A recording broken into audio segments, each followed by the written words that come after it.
chat. Wait, where am I? Hello? My mouse is there. Give me just a minute. Let me see if I can restart this. What is going on? Oh my god, not today. Not today. Today was pretty good. And then everything just... There we go. Hello, konnichiwa, everybody. Konnichiwa. Man, today, everything was fine. Today, until like 10 minutes ago.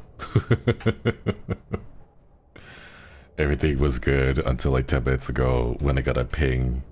And it was all like, hey, by the way, this isn't set correctly. And I was like, oh no.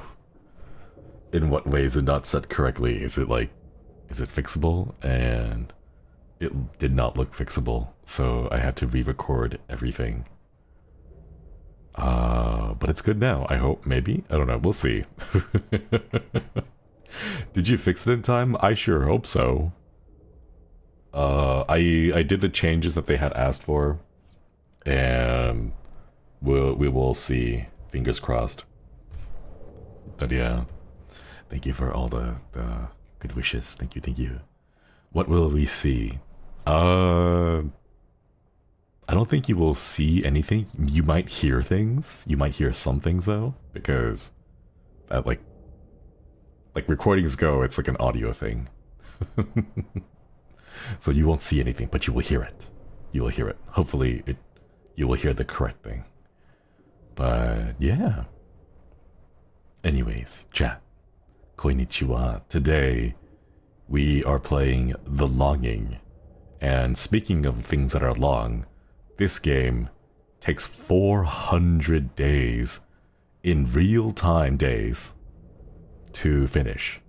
So basically, the premise of the game is you are a servant. You are this little creature called the Shade, and you serve your king. And the king has fallen asleep, and it will take 400 days for the king to wake up.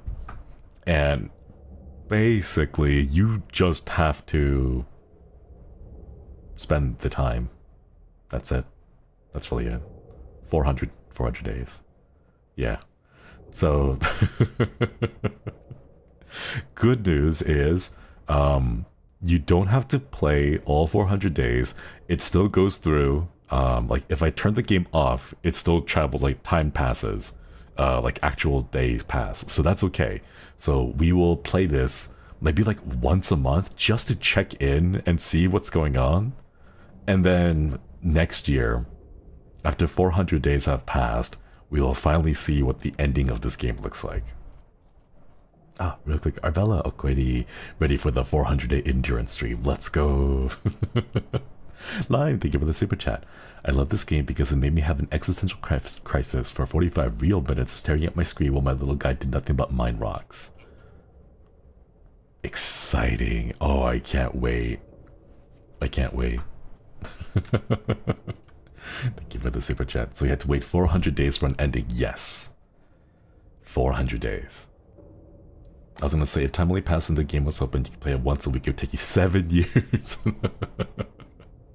Yeah, probably. We'll see. We'll see what happens. I don't know. Like, maybe? Why 400 days? I have no idea. But, chat, if you take a look here at the very top of the screen, it says right there at the very top, the timer. 400 days, 0 hours, 0 minutes, and 0 seconds. So this is going to keep track of the real time, the progress of the game. So yeah, we'd really be feeling longy for that ending. Exactly. A 400-part stream? Should I just like stream it every single day? We'll see if there's even enough content for 400 days worth of streams. Alright, here we go, chat. Let us find out the story of The Longing. Now the sound is... Ooh! Deep Deep beneath the earth, there lay the realms of an old king. Ooh.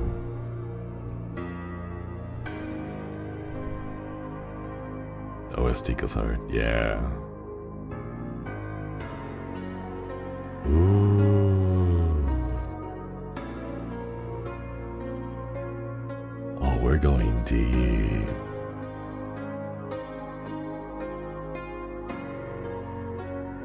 Studio Soph presents The Longing. I like how the game already knows it's going to take you forever to play the game and you may not finish, so it just gives you the credits right at the beginning. I guess they might be worried that they like not everyone who plays it might be able to finish it, so they just give you the credits right at the beginning. Smart, yeah. I'm gonna, I will most likely forget unless chat reminds me, like, hey Shinri, what happened to that logging game that takes 400 days to finish? And reminds me. Absolutely anticipating it, right? Yeah. Showing the credits and not starting the timer. Yeah, not yet. Whoa. Oh, look at that. Oh, that's the king. I thought that was like a stalagmite. Like, oh. My powers have faded. All I have left is you, my faithful shade.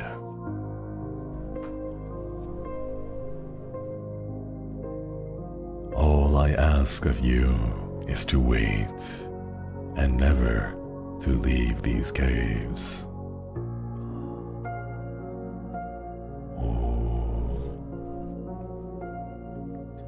I shall now sleep for 400 days to gather my remaining strength. 400 days. Wake me when the time has come to end all fear and longing. Thank you for the super chat. Thank you. Speedrun, right? Oh, the timer's starting. So, this is my home. A nice place to spend the next 400 days waiting. Oh my god, I'm slow. Look at the hour. Oh, this is cute. Oh. Nothing better than resting the weary body on a comforting armchair. Read a book. Sit and stare. Let's read a book. Ooh, thoughts. The king told me to wait for 400 days. Then I should awaken him, and he will end all fear and longing. I wonder what will happen. At least my birthday will be a bit sooner. Aww. The king warned me that I should never leave these caves. I wonder what exactly he meant by that. I wish I could dream of another place. I'd like to explore the caves, but I feel the presence of great darkness lurking somewhere. Where is this darkness? Will I ever overcome it? I could really use a map of the kingdom. The cave is supposedly full of hidden places. I wonder will I'll discover every part of the cave. So far I haven't seen anything. There's a secret library somewhere in the kingdom. I could use some more books, so I'd very much like to find it. I really need to read that. I really need to read that more. My dreams would be able to find a book that never ends. I read about the Halls of Eternity, a place where time stands still. Since I have time to spare while I'm waiting, I could try to make some use of it. After all, time goes by faster if you keep your mind occupied. My home is not comfortable enough for this long wait. I wish I had more colors for my art studies. It should be possible to find some different colored stones in the cave. I definitely need more pictures on my wall, especially Lice pictures. A mattock would be a nice tool to have down here. I could try to enlarge my home by hacking through walls. There are crystals in many colors. I could harvest some of them and decorate my room. A bed would be a nice addition to my furniture. I could probably build one if I had some right materials. I could use some running water in my home. Not that I have any need for hygiene. I just like the sound. Luckily, I don't need to eat, but it would be nice to grow some pretty mushrooms. It's very lonely down here. From time to time, it would be nice to see another pair of eyes. I'd really like to converse with someone. Anyone. Sometimes a beautiful melody is playing in my head. I wish I could play my favorite tune on my instrument to ease the pain of solitude. I should make a list of my failings. Maybe that would be a small accomplishment at least. Currently I have 0 disappointments and 2 paper. Well, can't think of anything else right now. Guess I'll just continue waiting in loneliness. Oh, cute. We gotta start finding things. The guy should start streaming, right? It's a good idea to collect my thoughts in a book. Still have several things troubling my mind that I could try figuring out. Ooh. So this is it? Yeah, just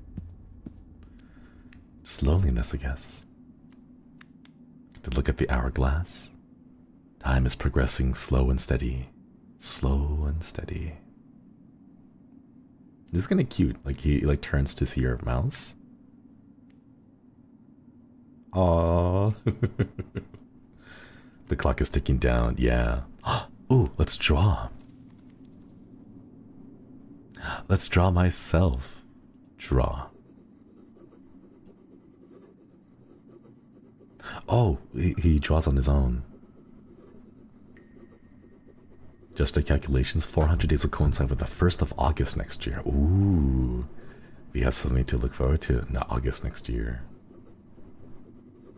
Look at that. It looks like it's scribble. I think it's just a shade, like it's just supposed to be black entirely.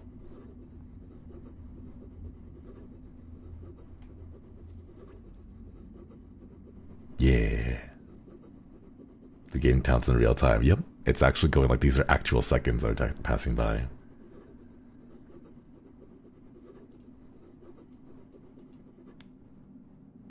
Cool. Riveting gameplay, right? Make music.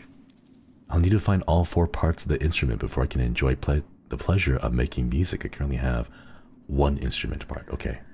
Gotta go find pieces of the instrument, go put it together, and then we can make some music. But let's check out some of the other places around here. Ooh.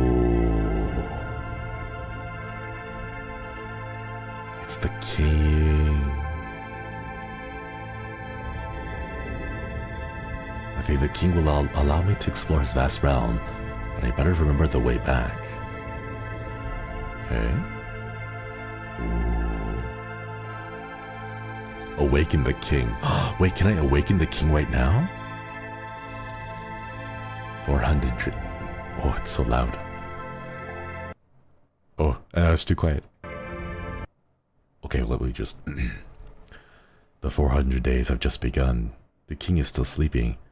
I have to stay in his cavernous realm and wake him once the time has come.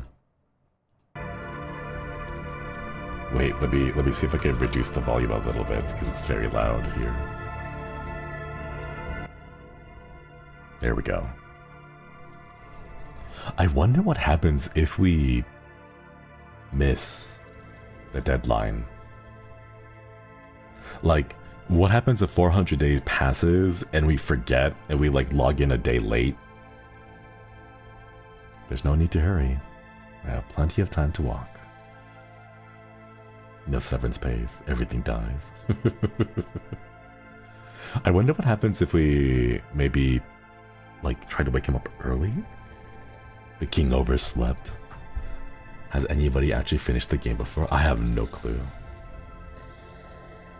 I really like these stairs.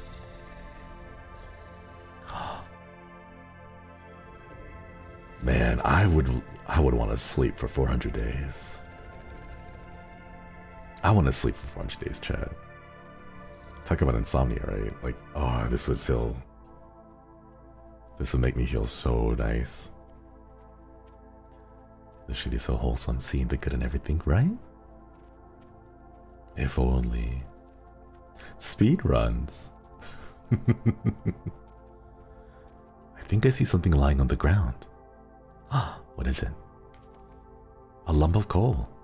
I'll keep you safe, my little brother. Aww. We found a piece of coal. I think there's a speedrun because the king said don't leave the caverns. So I'm guessing that's the speedrun. If you just decide to leave the caverns. Like as soon as the game starts, you're like, nope, I'm out. Enter the door. The door hasn't opened in a long time. Might take a while. Enter door. Oh my god. Phantom, thank you for re-upping the membership. And thank you for upgrading the membership, Okoiri. Chat, look how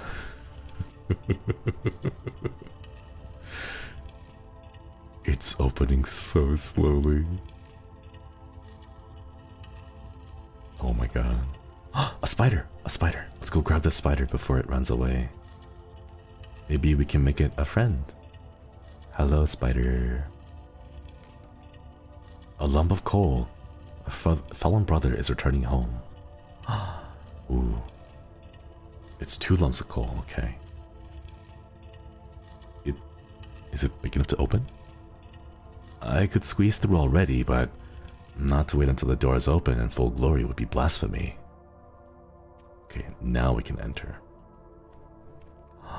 Ooh. I saw another peaceful. Yeah. This seems like a great place to be lonely. I better remember the way. It's so cool. The ultimate Zatsu game. I want to go see and explore the cave a little bit first. I want to know what's inside the caverns. And then once we check out the caverns, we'll like sit down and have a little Zatsu. Enter. Okay, we're gonna start from the left side. Ooh. These are so pretty. I don't think you can interact with them, unfortunately. What if you get lost all 400 days? Taking a stroll in these magnificent halls sure is a fulfilling occupation. And miss the king's awakening, who knows? I don't think the king even wakes up, like, would he know? Let's pick up another piece of coal. 3 pieces of coal. It really takes 400 days to play? Yup. There's a timer up here. 399 days, 23 hours, 49 minutes, 58 seconds. Oh, there's so much coal on the ground. Oh, but it breaks apart before... Okay. We have to be very careful and not get lost. Let's see what's inside here. Ooh. Okay, I don't want to go too much. There's like doors upon doors. The 400 days will fly by super fast if we had the internet down here, right? Imagine if Shade-kun debuted, and it's like, hey Shade-kun, congrats on your debut. I should talk to myself more often. And then 6 months later, it's like, oh, wow, it's already been 6 months.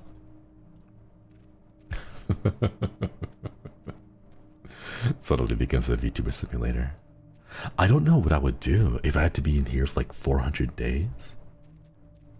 Imagine having to pay no rent or mortgage. That's true. And Shade-kun doesn't have to eat, so we save a lot. I mean, it's not like we're making any money here, but at least it's not costing us anything? Is there like a map that I can draw? I don't see a way to draw a map or anything. Oh. Oh, you can... Oh, chat, look, at the very top here, I can go ahead and click on this button to send me back to the king room, or right here, walk to a random place and just have the shade just automatically walk. Hip hip hooray, thank you for the super chat. Shinri is my Oshi, but I'm happy to pass along the super to Shade-kun. Ah, thank you. I am sure that Shade-kun enjoys a piece of flint. I can use 2 of them to start a nice fire at home. We can start a fire. Ooh. Wait, how about we just have the shade go to a random place? I'll end up taking a little stroll. Let's see where I end up. And then let's just have Shade-kun just kind of wandering around. Let's see where he ends up, you know? Because if we have Shade-kun walking around in a random place, at some point, eventually, we're gonna hit all the rooms, right?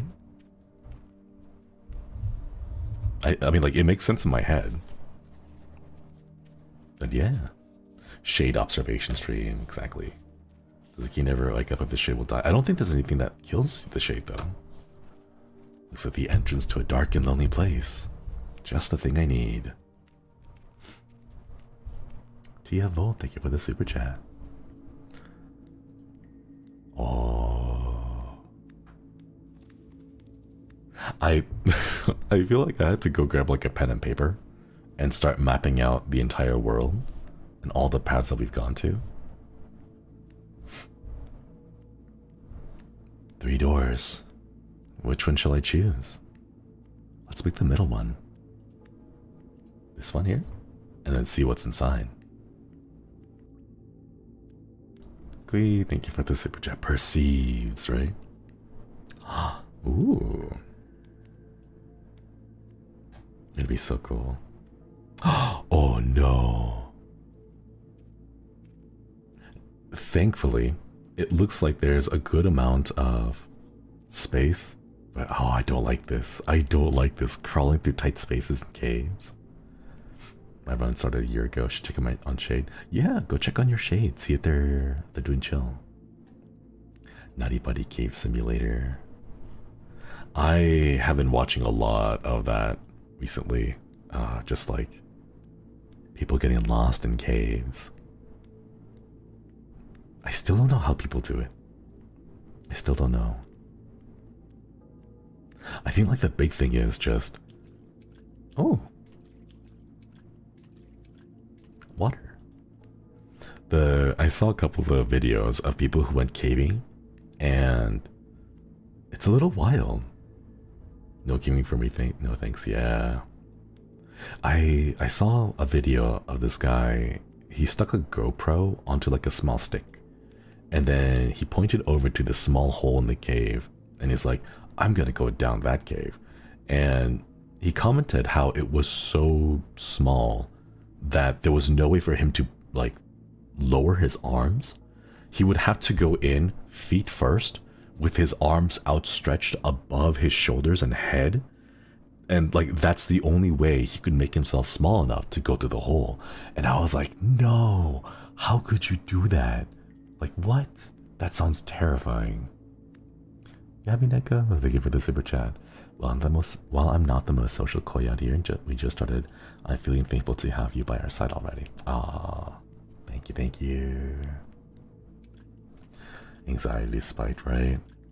How did he go back? Apparently he was an experienced diver, or like a spelunker, and ooh, oh, and he had already like mapped out the area.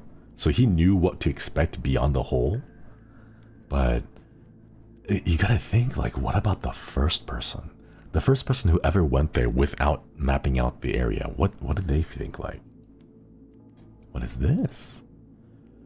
Only a fool tries to reach the end of eternity. Let's do it. Let's try to reach the end of eternity, chat.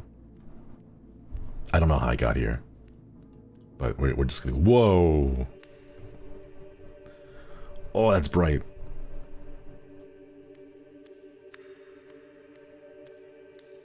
Time seems to be standing still in these halls. No! Uh-oh. Chat, look. The timer has stopped. Oh no. Uh-oh. Do I want to explore? Should we? Oh man, I kind of want to. Yeah. Time has frozen, so I kind of want to keep going just to see what's out here in the halls of eternity. But at the same time, it doesn't progress time. We have so much time. Yeah. Maybe we can come back and check out here later. Like once we figured out what there is in the rest of the cave. But okay, now the time has continued again. Maybe not. It's like a pause button by a room. Perhaps. Wonder if it's an infinitely empty hall. I have a suspicion that all it does is just loop over and over again. I think you can add it as a place you can walk back to. How do I do that? It's options. Where? Seeing the timer stop spooked me a little bit, right? Investigate. Okay, maybe we have to go back inside the cave. And then from here, how do we... Oh, there's a button to remember the place. Wait, stop moving, stop moving. Oh, chat, we have remembered this place. Look at that. It's one of the key points here now. So I guess we can come and walk over this way. Alright. So next time we come back here, we can go... Yeah, we can come back here and check out the remembered room. Ooh. Harry Cheeseball, thank you so much for the super chat. This room gives me a new appreciation for dark mode. If only we could do that IRL. That's one thing. Could you try it now? If I click on it, it gives me the option remember. I'm guessing this. I'm guessing remember here overwrites the box, and then this button says walk, and I'm guessing this one will just have my shade walk towards this room, and stops when he enters it. But yeah, one thing that I was saying is it like when you enter a room and immediately forgot what you want to do, so you go back out, something like that. Yeah, I think one thing that I've always wanted on like Google Maps is the ability to pin. That's what I want, chat. There have been so many times when I would go park my car and then try to like find the place, and it's just like it's so much of a struggle to like pin locations. Like why can't Google Maps be like maps in video games, you know? Where it's just like you show up, you right click, and you like save a pin, and then you jot down a quick note, and it's easy peasy. But we don't have that, unfortunately. You can star places. Yeah, but it's not the same. Ooh. I wonder if we'll be able to walk down here, or if it's too steep of a thing. Oh, let's jump. It's only been like 20 minutes, but I'm already lost. Same. We're just exploring at this point. Hazardous Mix, thank you for being with the membership. Oh, Quady. Someone should have thought of the feature, right? But no, alas not. Imagine doing an endurance stream with a game trying to play it in one sitting. I'm not sure if this game actually has enough things to do to last 400 days. I.e. like 400 days non-stop. Oh, we jumped down, but there's a stair that goes up, so that's not too bad. Ever heard of fast travel? I present to you slow travel. Give her re-upping the membership, Okwedi. Google Maps needs to give me that dank pin current location. Ooh. What is this? One of the passageways here has, it looks like it's collapsed. I now have 2 flint. Nice. I guess we may have to come back here with like a pickaxe or something. Android Auto was available to automatically mark where you're parked. I remember an app like that, something like that doing it, but I don't have it anymore, unfortunately. It's a grenade. Wait, that's amnesia. I was a little bit worried because we had to jump down, but it looks like all the steps here kind of, or all the rooms down here have stairs leading upwards, so we don't have to worry too much about that like vertical climbing back up again. Now I understand why you need 400 days to finish the game. It's because he walks so slow.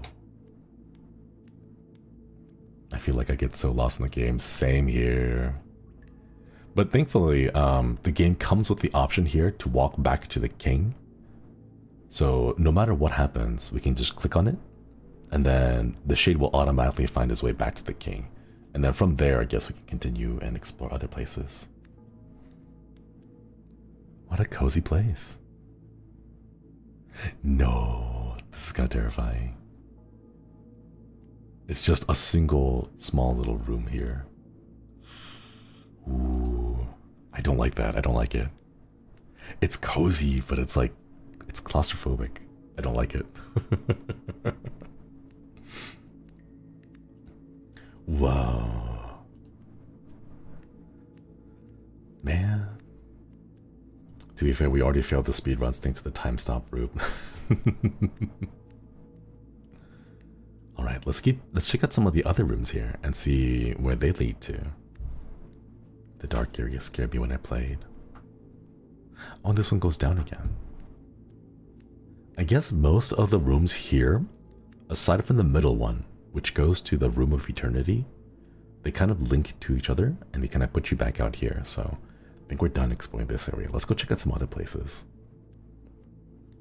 Is this a game where if it's your birthday or holidays, it gives a special achievement? I'm not sure, actually.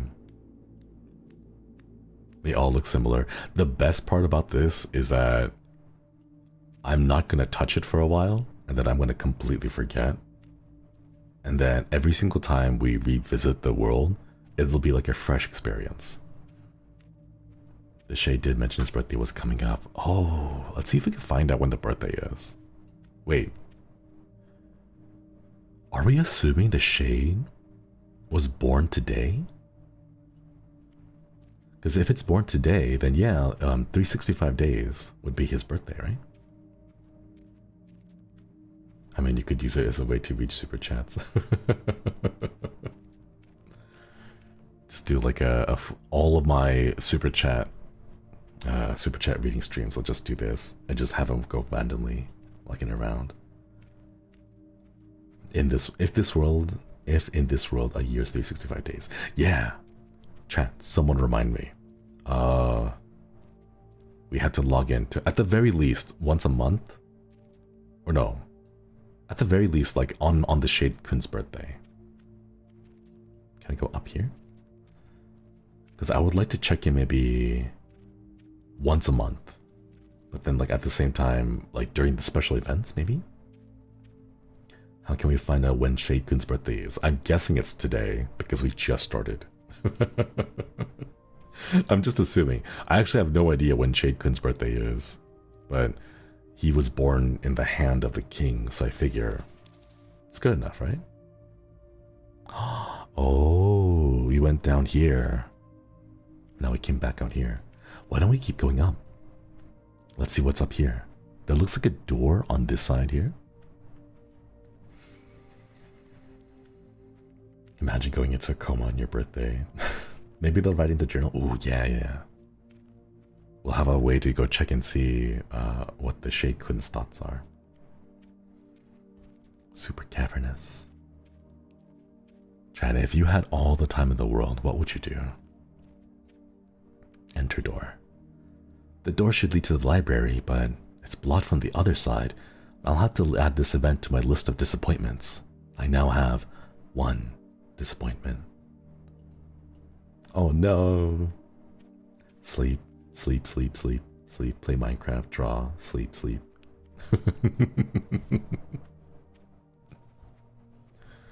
Oh no. I worry that we'll go through the entire cavern and just be super disappointed. Watch your VODs I haven't finished. Aw. I'd use it to learn. We need to find a way to get inside the library so that we can start learning. Ooh, what is that? It's like a red thing on the ground. A piece of clay. I now have red color for my paintings. We have red color. Ooh. Play all the games I never got to play. Finally enough time to read through the Warhammer 40k books. I would finally get a way to like play all of the games I have in my Steam library. The cave here is warm and beautiful. Ooh. Because I have so many games right now that I have not touched. Oh my god, my account has so many games. So many I haven't played, right? The backlog is real. There's actually a few games that I'm fairly certain I can't play because the servers for them went down. I forget. There was a few. There's a good number of games where I bought them on a sale. I have never understood life. Honestly, me too, Shade. We're all making it up as we go. It's okay. But yeah, there's a few games that I picked up on very cheap on like summer sales or winter sales. And then I would be like, so what are the 5 steps? You have to donate in order for those 5 steps to be unlocked to you. I told you the course is free. Oh my god. But you have to make a contribution to the Great Hakito Foundation. But for you, I'll give you step 1. Step 1 is being a Hakito. Step 1 is being a Hakito and becoming happy. Because if you're not happy, the happiness doesn't come to you. Are you with me?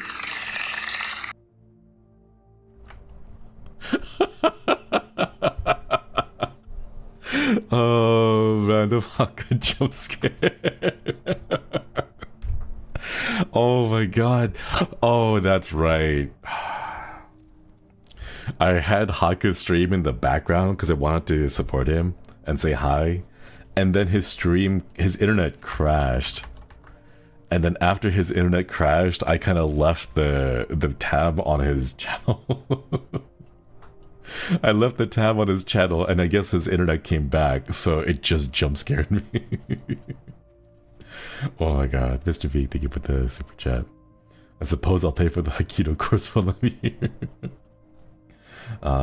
Naliano, thank you so much for repaying the membership. You sound like a preacher, yeah. He's got the energy. Oh my god, that startled me so much.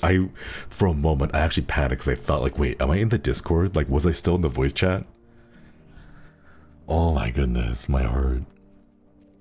I got spooked with that. Hakka's in the caves, right?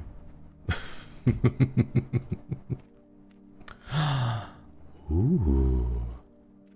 What is this? Investigate. The carvings seem to show a rather crude map of the kingdom. It would take some time to decipher it. Bandcamp, thank you for the membership. Best jump scare ever, right? Ooh, it's a map. I wish I could zoom in a bit. I wish I could zoom in. Why don't we go ahead and remember this part here as the room with the... Remember as the room with the map? Maybe we'll be able to like decode the whole thing. I thought it was a VC prank too. Same. It's the map room. And what's over here? Ooh, the stairs go down. It's like when you're walking by Hakka's bedroom door and you hear that. I really want to know if we were all... From time to time, solitude can be a good thing. Yeah, that's true. I wonder if, like, if we were all living together in the same guild hall, like the TEMPUS Gamer House, what would it sound like? What would it be like? Oh, this explains Hakka's cave post from his tweet earlier. Oh, the echo and the reverb. Oh my god. Chaos, right? Hakka jump scare fell me off. I fell off my chair. Oh no. Thank you for the super chat, Diggity. Distance yelling noises. It would be like impossible to do proper ASMR streams. Because you'll have like Hakka and Bettel screaming, Flayon voice acting, loud noises constantly. Bettel and Manny saying the kitchen on fire every few days, yeah. Man. That quote the Shade just said though, wait, let's go check out this room. The quote that the Shade said though, I don't know, I kind of vibe with it. There's like a difference between, like being alone versus being lonely, I think. For me, like as an introvert, I enjoy being alone. Not so much lonely, but it feels nice to be able to kind of step away from everyone and just kind of like hide away in your own little, you know, your own room or your own little cave, and then just kind of zone out to everyone. What makes you happy? Because, oh my god, as much as I love the boys, sometimes I cannot keep up with their energy. But like, even for someone like me, even who really enjoys being alone, there are times when I do feel lonely. Someone understands, yeah. Being able to recharge my social batteries from time to time. Exactly. Oh, it looks like the stairs here are broken. Ooh. Can we jump it? This jump is too exciting for my tastes. I better wait for that stalactite to come down first. Guess that could happen in a week. Oh my gosh. This stalactite right here. Oh, it looks like it's like cracking and dripping. Oh, it takes a week for this to fall. I wonder if he means like a week in real time? Such a diversity of your vibes. Yeah, my vibes with the rest of the boys are completely different. Oh my gosh. Pin this in our memories. Oh yeah. We should go ahead and pin this room here in our memories, so we can remember the stalactite area. Done. So we can come back and maybe not in a week, but maybe in like a month, we'll come back and check, and by that time it'll be plenty of time for it to fall down. I think that's what makes choosing to be alone good, is the fact that you have the choice not to be alone. I love the smell of earth. This is kind of cozy. Aside from the fact that, like, I don't know, something about maybe just kind of like this is the only thing that you have to do is wait, right? Thank you for stopping by, Mast, and thank you for the translations. This sheet of paper will be useful for my art studies. I wonder where it came from. I now have 3 paper. Chat, did you guys hear recently? Just kind of like on topic with this. Recently, I believe it was 4 volunteers from NASA. They put 4 volunteers into a room, and they're supposed to stay there for about a year now, I think, almost a year, or a little over a year. And I believe what they're doing is isolation testing for the Mars trips. So I wish I had someone to talk to, but I can still talk to myself after all. I just need to sit down for a while and sort out my thoughts. Aww. I've heard of it, yeah. Mars living tests. I don't know if I could be able to do that though. Isolation testing. for some people it might be torture, for others it might be, I don't know, like an exciting time. I wonder, are they gonna pilot the ship with a Logitech controller? No. They have a containment room that they're going into, and they're gonna be sealed up inside the room, and they'll be spending 100 days there, I believe. And the whole point is to test out like how, or no, over a year, not 100 days, over a year. And they're gonna test out what it's like to try and adapt to that kind of situation. And I think the big thing is they're gonna go and simulate communication with Earth. So what they'll do is, if they want to have any communication, they're going to intentionally add a long delay, because the time it takes for a message to go from Mars to Earth would be so long that they would need to kind of get used to that delay. So even though they're on Earth and they're in a testing facility, I wonder if we can make this jump. There's moss growing down there. I better wait till there's enough to guarantee a soft landing. I guess it'll take about 2 weeks. This one will take 2 weeks. Let's go remember that. But yeah. Can the shade die? I don't think so. Everything we tried to make the shade do, like jump in a dangerous position, the shade has decided not to and just said we'll do it back in like a week or so. Mars to Earth ship is... Mars asking Earth to ship some milk in 6 years? Oh no. I couldn't. I don't know. Like, what's the time for communication? Isn't it like a couple of hours? I believe like, I think the delay between Earth and Mars is about 20 minutes. Oh.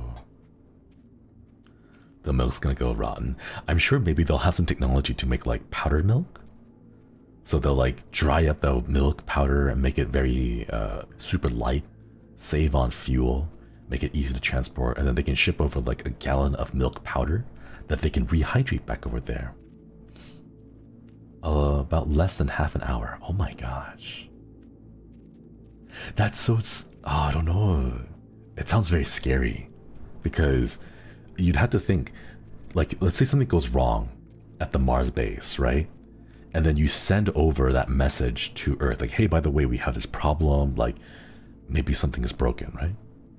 Sometimes a beautiful melody is playing in my head. Ooh. So it'll take about half an hour for the message to get to Earth, where they're like, hey, by the way, we have a problem. And then from there, NASA will have to solve the problem and figure out how to send that message back to you. And then you have to wait another 30 minutes for that message to come back to you. That's an hour's wait. Average penguin in my country. Can we climb? A defeat. I now have 2 disappointments. Oh no. Oh no. 2 disappointments. Still faster than sending messages by horse. That's true. I guess we'll have to come back here with some tools. I don't know. Unlike the other stuff that's time gated, it doesn't seem like the shade has any thoughts on how to overcome this one. Encounter without problems gone out to space further. Time travel takes between pings takes even longer. Imagine the distance between Voyager probes and Earth. Oh. People lay in bed for a year to see how bodies change over time. I would do that. I'd take that. 5 to 20 minutes depending on position, atmospheric weather. Ah. The lone guardian patrolling the empty streets. My friend answers my messages with the same speed. All I can think of going to Mars, the people with Doctor Who Waters of Mars.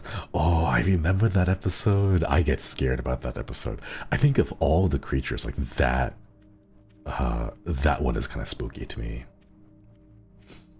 If you get the chance to read the Martian as a part in the book where the main character has to deal with an issue, NASA wondering how they're doing during the pauses in communication. Oh.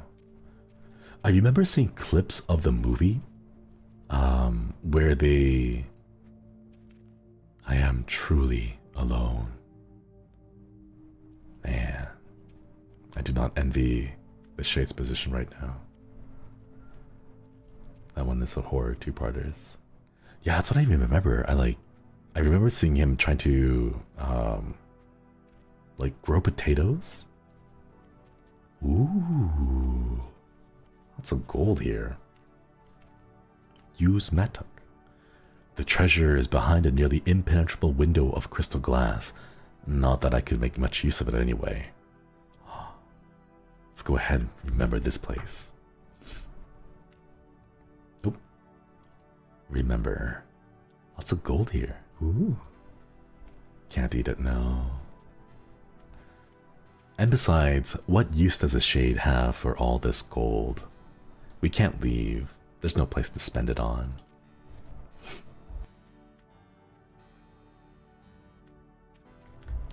All the super chats to the king.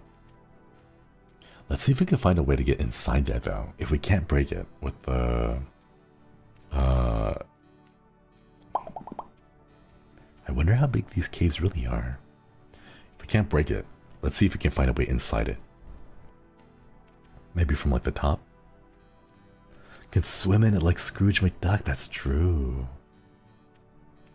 I wonder, could you actually...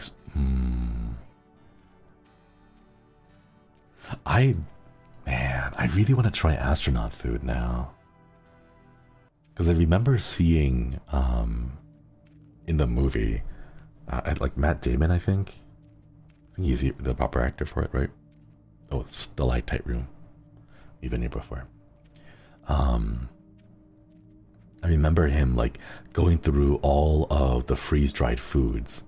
And there were things like, oh, like this is reserved for like a Thanksgiving turkey dinner. This is like a spaghetti. This is like a lasagna. And I was like, oh, I want to try. I want to try astronaut food. Would be dry. It would have to be completely dry. Zero moisture to save on weight. And I'll buy some, yeah. Scrooge must be built different. Strong dog. Swole. Absolutely swole. To be able to swim through solid coins. Interested in the nature of the shade, is he literally a manifestation of the king, or is that some sort of title? I'm not sure. The introduction really had not much to do with the story, just kind of put us deep underground, and then we awoke in the palm of the king's hand, and he called us the shade, and said that he's going to go to sleep for 400 days to recoup his power. Astronaut food, mukbang. I wonder how much it would cost to buy those. Ooh, what is this? This sheet of paper will be useful for my art studies.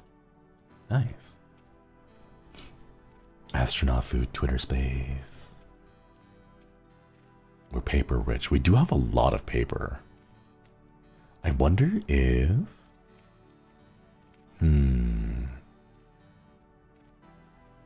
Let's keep exploring for a little bit.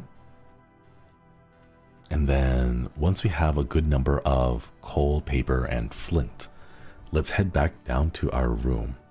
Oh, another piece of coal. And then afterwards, we can go ahead and head back home, see what we can draw with the new stuff. For a second, I thought it said 400 years. I would be pretty impressed if someone was able to beat it for 400 years. 5 sheets of paper. Ooh. I hope the king doesn't mind if I borrow one of his books. I now have 5 books at home. Space would be the best place to try astronaut food. I figure that, like, even if astronaut food is all dried and, like, flash frozen, or whatever the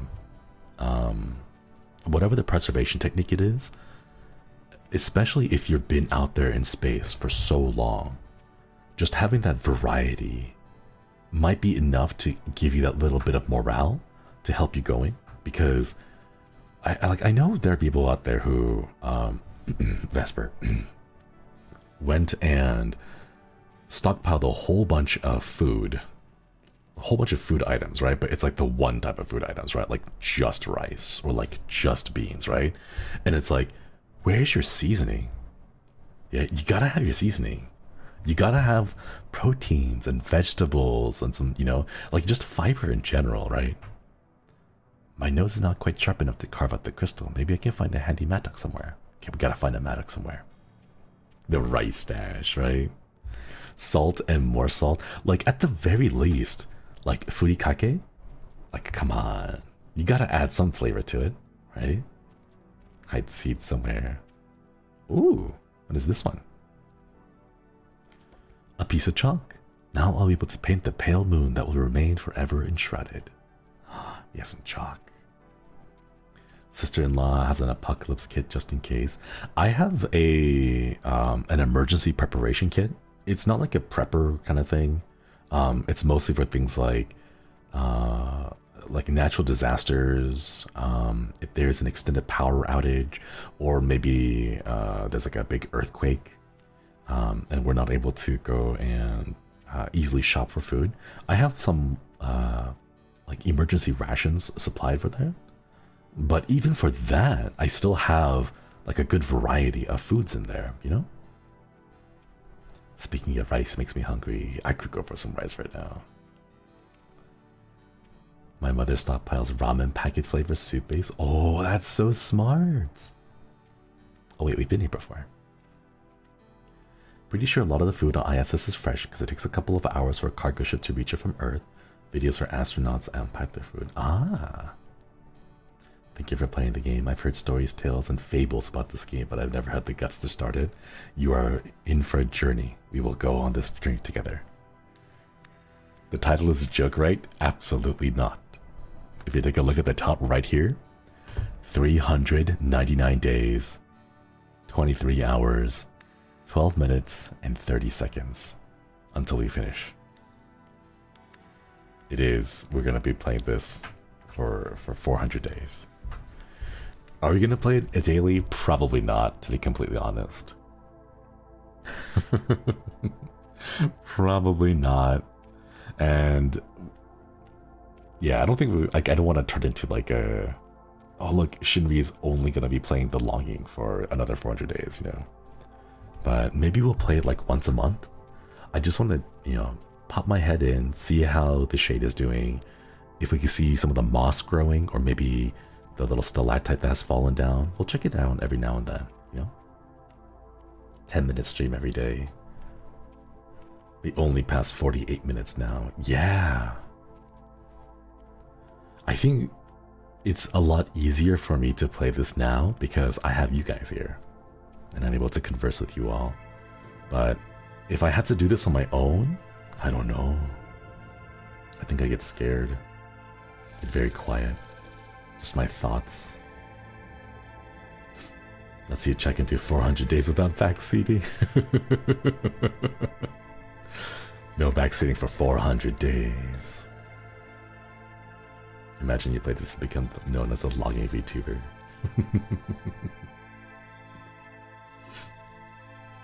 The thing is, for us, we gotta like set up a waiting room. Maybe I'll do like unscheduled gorilla streams here and there, just to kind of take a peek inside. Game feels really different when you play on your own, since it's kind of about a loneliness. At least I interpret it that way. That's fair. That's completely fair. I imagine my experience playing it as a streamer would be very different from, say, a solo play, just kind of on your own. Imagine playing Desert Bus right after finishing this. Is that the one where you're on the bus and you kind of have to just drive in a straight line for hours and hours? Ah, look, Chad, we have a few books. Ooh. Wait, we can draw now. We have some more colors, right? Ah. Oh, let's draw eternity.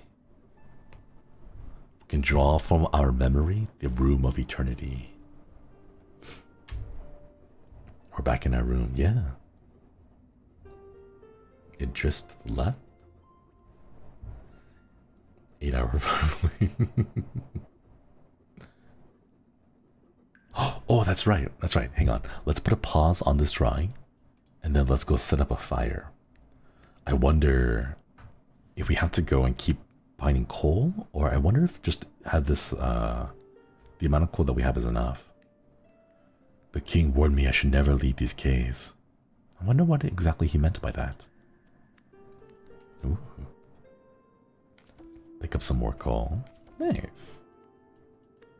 If I had a mattock, I could hack through the walls and enlarge my little home. Siriu, thank you so much for the super chat. Let's make a fire. A regular fire. Oh, this is cozy. This is the sort of game that activates my existential dread and forces me to night car ride just to help me cope with it. Hopefully, it is not too much of a existential dread today. Since we're all here, and we can share our excitement together. Cozy fire crackling. Yeah. Sit down and read. Let's do a couple of these. Wait, did time speed up? Are we at 2 hours already?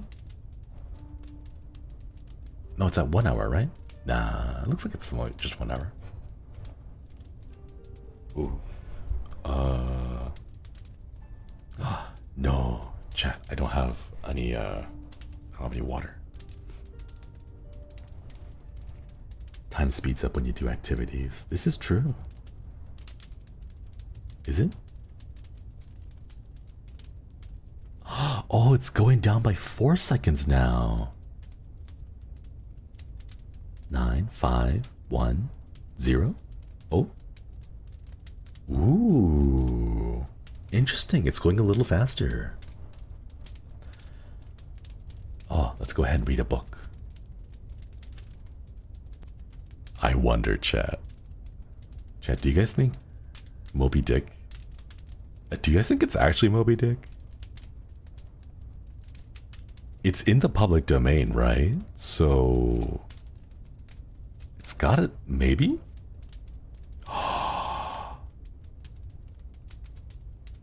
Chat. Oh my god. 1,282 pages. Should we do it? Should we do a chat? I didn't think they did, but they did. Yeah, they really did. Okay. Moby Dick, or The Whale, by Herman Melville. Chapter 1. Loomings. Call me Ishmael. Some years ago, never mind how long precisely, having little or no money in my purse, and nothing particular to interest me on shore, I thought I would sail about a little and see the watery part of the world. It is a way I have of driving off the spleen and regulating the circulation. Whenever I find myself growing grim about the mouth, whenever it is a damp, drizzly November in my soul, whenever I find myself involuntarily pausing before coffin warehouses and bringing up the rear of every funeral I meet, and especially whenever my hypos get such an upper hand of me, that it requires a strong moral principle to prevent me from deliberately stepping into the street and methodically knocking people's hats off. Then I count it to high time and get to sea as soon as I can. This is my substitute for a pistol and ball. With a philosophical flourish, Cato throws himself upon his sword. I quietly take the ship. There is nothing surprising in this. If they but knew it, almost all men in their degree, some time or another, cherish very nearly the same feelings toward the ocean with me. There is now your insular city of Manatos, belted round by wharves as the Indian Isles by coral reefs. Commerce surrounds it with her I'm not used to this language. Commerce surrounds it with her surf. Right and left, the streets take you waterward. Its extreme downtown is the Battery, where the noble mole is washed by waves and cooled by breezes, which a few hours precious were out of sight of land. Look at the crowds of the water gazers there. Circumambulate the city of a dreamy Sabbath afternoon. Go from Corlier's Hook to Coenty Slip, and from thence by Whitehall northward. What do you see? Posted like silent sentinels all around the town, stand thousands upon thousands of mortal men fixed in ocean reveries. some leaning against the spiles, some seated upon the pierheads, some looking over the bulwarks from the ships from China, some aloft in the rigging, as if striving to still better seaward peep. But these are all landsmen, of weeks, days pent up in lath and plaster, tied to counters, nailed to benches, clinched to desks. How then is this? Are the green fields gone? Why do they here? Where?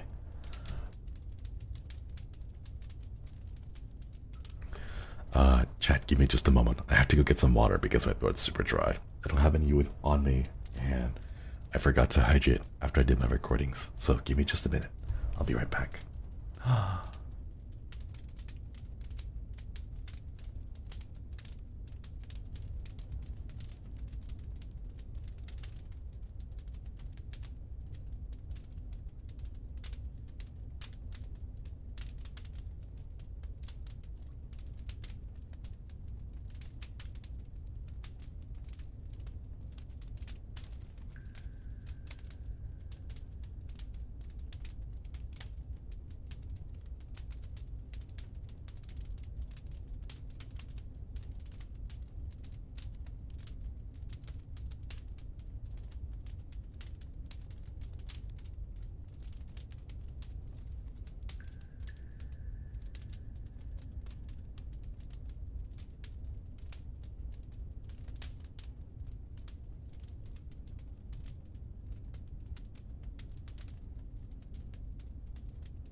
I am back, and I have water.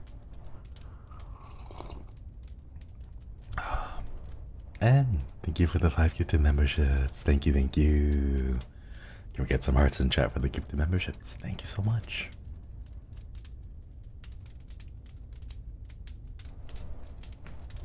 Alright, let us continue. Was it fast enough? But look, here come more crowds, pacing straight for the water, and seemingly bound for a dive. Strange. Nothing will content them but the extremest limit of the land. Loitering under the shady lee of yonder warehouses will not suffice. No. They must get just as nigh the water as they possibly can without falling in. And there they stand, miles. Miles of them, leagues, inlanders all. They come from lanes and alleys, streets and avenues, north, east, south, and west. Yet here they all unite. Tell me, does the magnetic virtue of the needles, of the compasses, of all the ships attract them thither? Once more, say you are in the country, in some high land of lakes. Take almost any path you please, and 10 to 1 it carries you down in a dale and leaves you there by a pool in the stream. There is magic in it. Let the most absent-minded of men be plunged in this deepest reveries. Stand that man on his legs, set his feet a-going, and he will infallibly lead you to water, if water be there in their region. Should you ever be athirst in great American desert, try this experiment. If your caravan happen to be supplied with a metaphysical professor, yes, as everyone knows, meditation and water are wedded forever. But here is an artist. He desires to paint you the dreamiest, shadiest, quietest, most enchanting bit of romantic landscape in all the valley of the Psycho. What is the chief element he employs? There stands his trees, each with a hollow trunk, as if a hermit and a crucifix were within. And here sleeps his meadow, and there sleep his cattle. And up from yonder cottage goes a sleepy smoke. Deep into distant woodland winds a mazy way, reaching to overlapping spurs of mountains bathed in their hillside blue.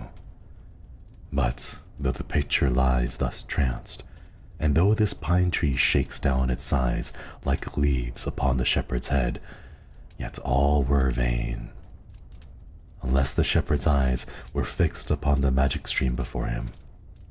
Go visit the prairies in June, for the scores on scores of miles you wade knee-deep among tiger lilies. What is the one charm wanting? Water. There is not a drop of water there. Were Niagara but a cataract of sand, would you travel your 1,000 miles to see it? Why did the poor poet Tennessee, upon suddenly receiving 2 handfuls of silver, deliberate whether to buy him a coat, which he sadly needed, or invest his money in a pedestrian trip to Rockaway Beach? Thank you for the super chat. Why is almost every robust, healthy boy with a robust, healthy soul in him at some time or other crazy to go to sea? Why, upon your first voyage as a passenger, did you feel yourself a mystical vibration when first told that you and your ship were now out of sight of land? Why did the old Persians hold the sea holy? Why did the Greeks give it a separate deity and its own brother of Jove?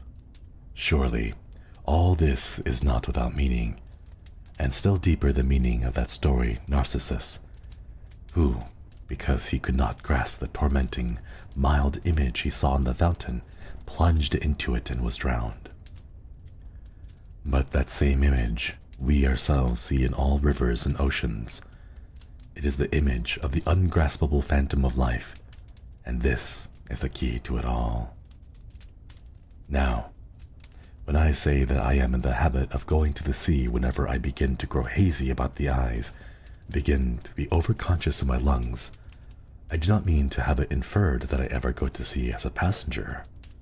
For to go as a passenger, you must needs have a purse, and a purse is but a rag unless you have something in it. Besides, passengers grow seasick, grow quarrelsome, don't sleep of nights, do not enjoy themselves much as a general thing. No. I never go as a passenger, nor, though I am something of a salt, do I ever go to sea as a commodore, or as a captain, or a cook. I abandon the glory and distinction of such offices to those who like them. For my part, I abominate all honorable respectable toils, trials, and tribulations of every kind whatsoever. It is quite as much as I can do to take care of myself without taking care of ships, barks, bridges, schooners, and what not. And as for going as a cook, though I confess there is considerable glory in that, a cook being a sort of officer shipboard, yet somehow I never fancied broiling fowls, though once broiled, judiciously buttered, and judgmentally salted and peppered, there is no one who will speak more respectfully, not to say reverentially, of a broiled fowl than I did. It is out of the idolatrous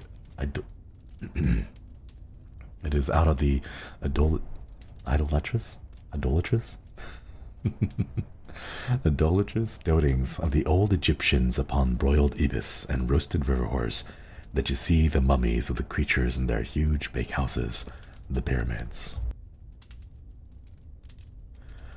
No, when I go to sea, I go as a simple sailor, right before the mast, plumb down in the forecastle, aloft there in the royal masthead. True, they rather order me about some, and make me jump from spar to spar like a grasshopper in the meadow. And at first this sort of thing is unpleasant enough. It touches one's sense of honor, particularly if you come of an old established family on land, the Van Rensselaers, or Randolphs, or the Hardecanuts. And more than all, if just precious to putting your hand to the tar pot, if you've been lording it as a country schoolmaster, making the tallest boys stand in awe of you, the transition is a keen one, I assure you. From the schoolmaster to a sailor, and requires a strong decoction of Seneca and the Stoics to enable you to grin and bear it. But even this wears off in time. What of it if some old hunks of a sea captain orders me to get a broom and sweep down the decks? What does the indignity amount to, weighed, in the scales of the New Testament? Do you think the Archangel Gabriel thinks any less of me because I promptly and respectfully obey the old hunks in that particular instance? Who ain't a slave? Tell me that. Well then, however the sea captains may order me about, however they may thump and punch me about, I have the satisfaction of knowing that it is all right, that everybody else, one way or another, is served much the same way, either in a physical or metaphysical point of view. That is, so the universal thump is passed round, and all hands should rub each other's shoulder blades and be content. Again, I always go to sea as a sailor, because they make point of paying me for my trouble, whereas they never pay passengers a single penny. On the contrary, passengers themselves must pay. And there is a difference in world between paying and being paid. The act of paying is perhaps the most uncomfortable affliction of the two orchard thieves entailed in Huss. But being paid? What will that compare with? The urbane activity with which a man receives money is really marvelous, considering that we so earnestly believe money to be the root of all earthly ills, and that on no account can a moneyed man enter heaven. Ah, how we cheerfully consign ourselves to perdition. Finally, I always go to sea as a sailor, because of the wholesome exercise and pure air of the forecastle deck. For, as in this world, headwinds are far more prevalent than winds from astern. That is, if you never violate the Pythagorean maxim. So, for the most part, the Commodore on the quarterdeck gets his atmosphere at the second hand from the sailors in the forecastle. He thinks he breathes it first, but not so. In much the same way do the commonality lead their leaders in many other things, at the same time that their leaders little suspect it. But wherefore it was that after having repeatedly smelt the sea as a merchant sailor, I should now take it into my head to go on a whaling voyage. This invisible police officer of the fates, who has constant surveillance of me, and secretly dogs me, and influences me in some incountable way, he can better answer, and more than anyone else. And doubtless, my going into this whaling voyage formed a part of a grand program of Providence that was drawn upon a long time ago. It came in as a sort of brief interlude and solo between more extensive performances. I take it that this part of the bill must have run something like this. Grand contested election for the presidency of the United States. Whaling voyage by one Ishmael. Bloody battle in Afghanistan. Though I cannot tell why it was exactly those stage managers, the fates, put me down for this shabby part of a whaling voyage, when others were set down for magnificent parts in high tragedies, and short and easy parts in genteel comedies, and jolly parts in farces, though I cannot tell why this was exactly, yet. Now I recall all the circumstances. I think I can see a little into the springs and motives which, being cunningly presented to me under various disguises, induced me to set about performing the part I did, besides cajoling me into the delusion that it was choice resulting from my own unbiased free will and discriminating judgment.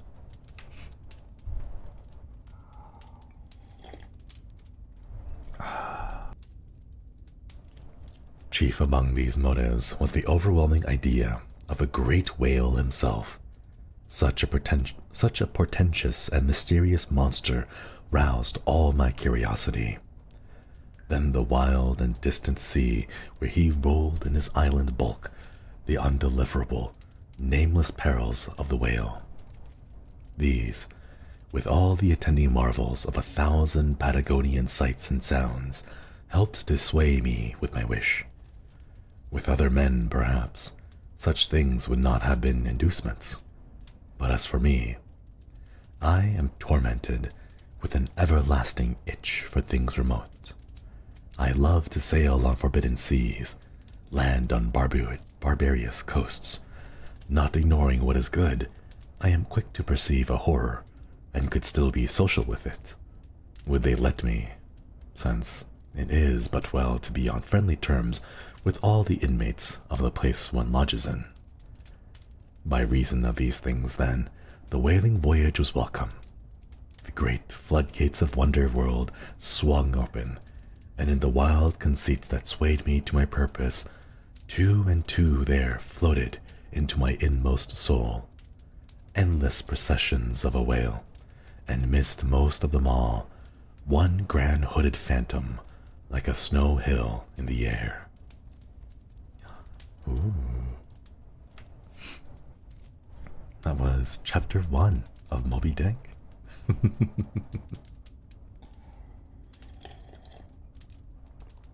think we can go ahead and pause on the book reading for now, and we can pick up the audiobook later. We'll have to come back and check out some of the other chapters. That was just chapter 1? Yeah, that was just chapter 1. Talking about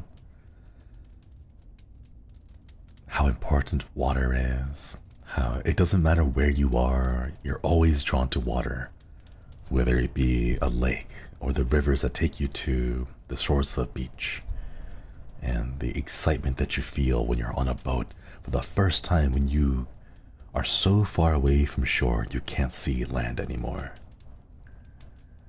Can we put a bookmark on it? I hope so. Let's go close it out and see if we pick it back up again. Ah, it does. It does bookmark chapter 2. Let's go. Can we pick up the Goose Girl? The Goose Girl. Unfortunately, it does not look like it has an author.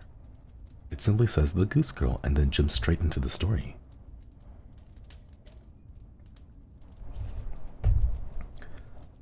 I wonder how many chapters. Oh, this is only 12 pages.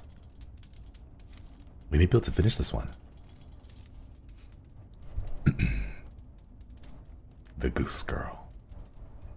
Arbella, thank you for the super chat. Thank you for reading, especially for explaining afterwards. It was really nice. Yeah. One part that we got to in Moby Dick, the line about like, I wonder like what role fate has for me. Like, how did this come about? How did this play come about with me as the actor going on this adventure to go whaling for Moby Dick, and all the decisions that kind of led up to it? You know, I wonder. The Goose Girl. There was once upon a time an old queen whose husband had been dead for many years, and she had a beautiful daughter. When the princess grew up, she was betrothed to a prince who lived at a great distance. When the time came for her to be married, and she had to journey forth into the distant kingdom, the aged queen packed up for her many costly vessels of silver and gold, and trinkets also of gold and silver, and cups and jewels. In short, everything which appertained to a royal dowry, for she loved her child with all her heart. She likewise sent her a maid in waiting, who was to ride with her and hand her over to the bridegroom, and each had a horse for the journey. But the horse of the king's daughter was called Falada and could speak. So, when the hour of parting had come, the aged mother went into her bedroom, took a small knife, and cut her finger with it until it bled. Then she held a white handkerchief to it, into which she let 3 drops of blood fall, gave it to her daughter, and said, "Dear child, preserve this carefully. It will be of service to you on your way." So they took a sorrowful leave of each other. The princess put the piece of cloth in her bosom, mounted her horse, then went away to her bridegroom. After she had ridden for a while, she felt a burning thirst, and said to her waiting maid, "Dismount, and take my cup which thou hast brought with thee for me, and get me some water from the stream, for I should like to drink." "If you are thirsty," said the waiting maid, "get off your horse yourself, lie down and drink out of the water. I don't choose to be your servant." So, in her great thirst, the princess alighted, bent down over the water in the stream, and drank, and was not allowed to drink out of the golden cup. Then she said, "Ah, heaven!" And the 3 drops of blood answered, "If my mother knew this, her heart would break." But the king's daughter was humble and said nothing, and mounted her horse again. She rode some miles further, but the day was warm, the sun scorched her, and she was thirsty once more. And when they came across a stream of water, she again cried to her waiting maid, "Dismount, and give me some water in my golden cup," for she had long forgotten the girl's ill words. But the waiting maid, still more haughtily, "If you wish to drink, drink as you can. I don't choose to be your maid." Then, in her great thirst, the king's daughter alighted, bent over the flowing stream, wept, and said, "Ah, heaven!" And the drops of blood again replied, "If thy mother knew this, her heart would break." And, as she was thus drinking and leaning right over the stream, the handkerchief with 3 drops of blood fell out of her bosom and floated away with the water without her observing it. So great was her trouble. The waiting maid, however, had seen it and rejoiced to think that she now had power over the bride, for since the princess lost the drops of blood, she had become weak and powerless. So now, when she wanted to mount her horse again, the one that was called Falada, the waiting maid said, "Falada is more suitable for me, and my nag will do for thee." The princess had to be content with that. Then the waiting maid, with many hard words, bade the princess exchange her royal apparel for her own shabby clothes, and at length she was compelled to wear the night sky above her. Compelled to swear by the night sky above her, and she would not say one word of this to anyone at the royal court. And if she had not taken this oath, she would have been killed on the spot. But Falada saw all this and observed it well. The waiting maid now mounted Falada, and the true bride the bad horse, and thus they traveled onwards, until at length they entered the royal palace. There were great rejoicings over her arrival, and the prince sprang forward to meet her, lifted the waiting maid from her horse, and thought she was his consort. She was conducted upstairs, but the real princess was left standing below. Then the old king looked out of the window and saw her standing in the courtyard.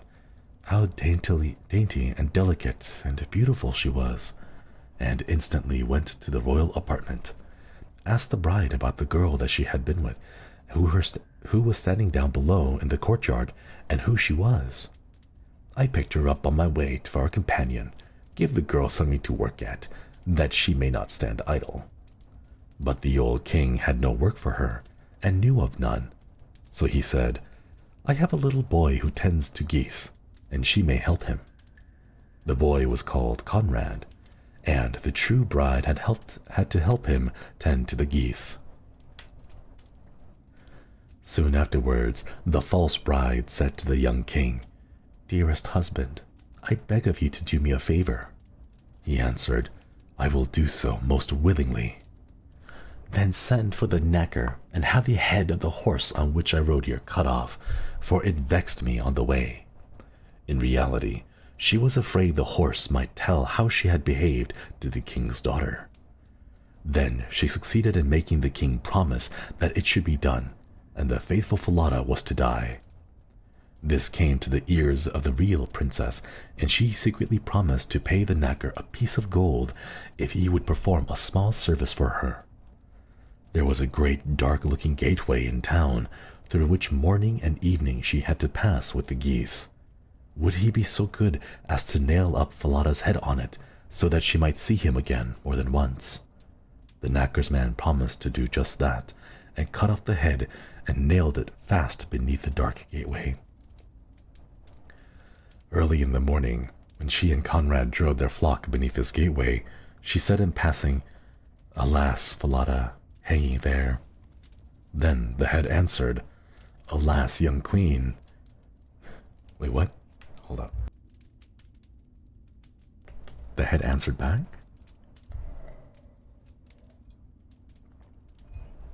"Alas, young queen, how ill you fare. If this your tender mother knew, her heart would surely break in two." Then they went further out to the town and drove their geese into the country.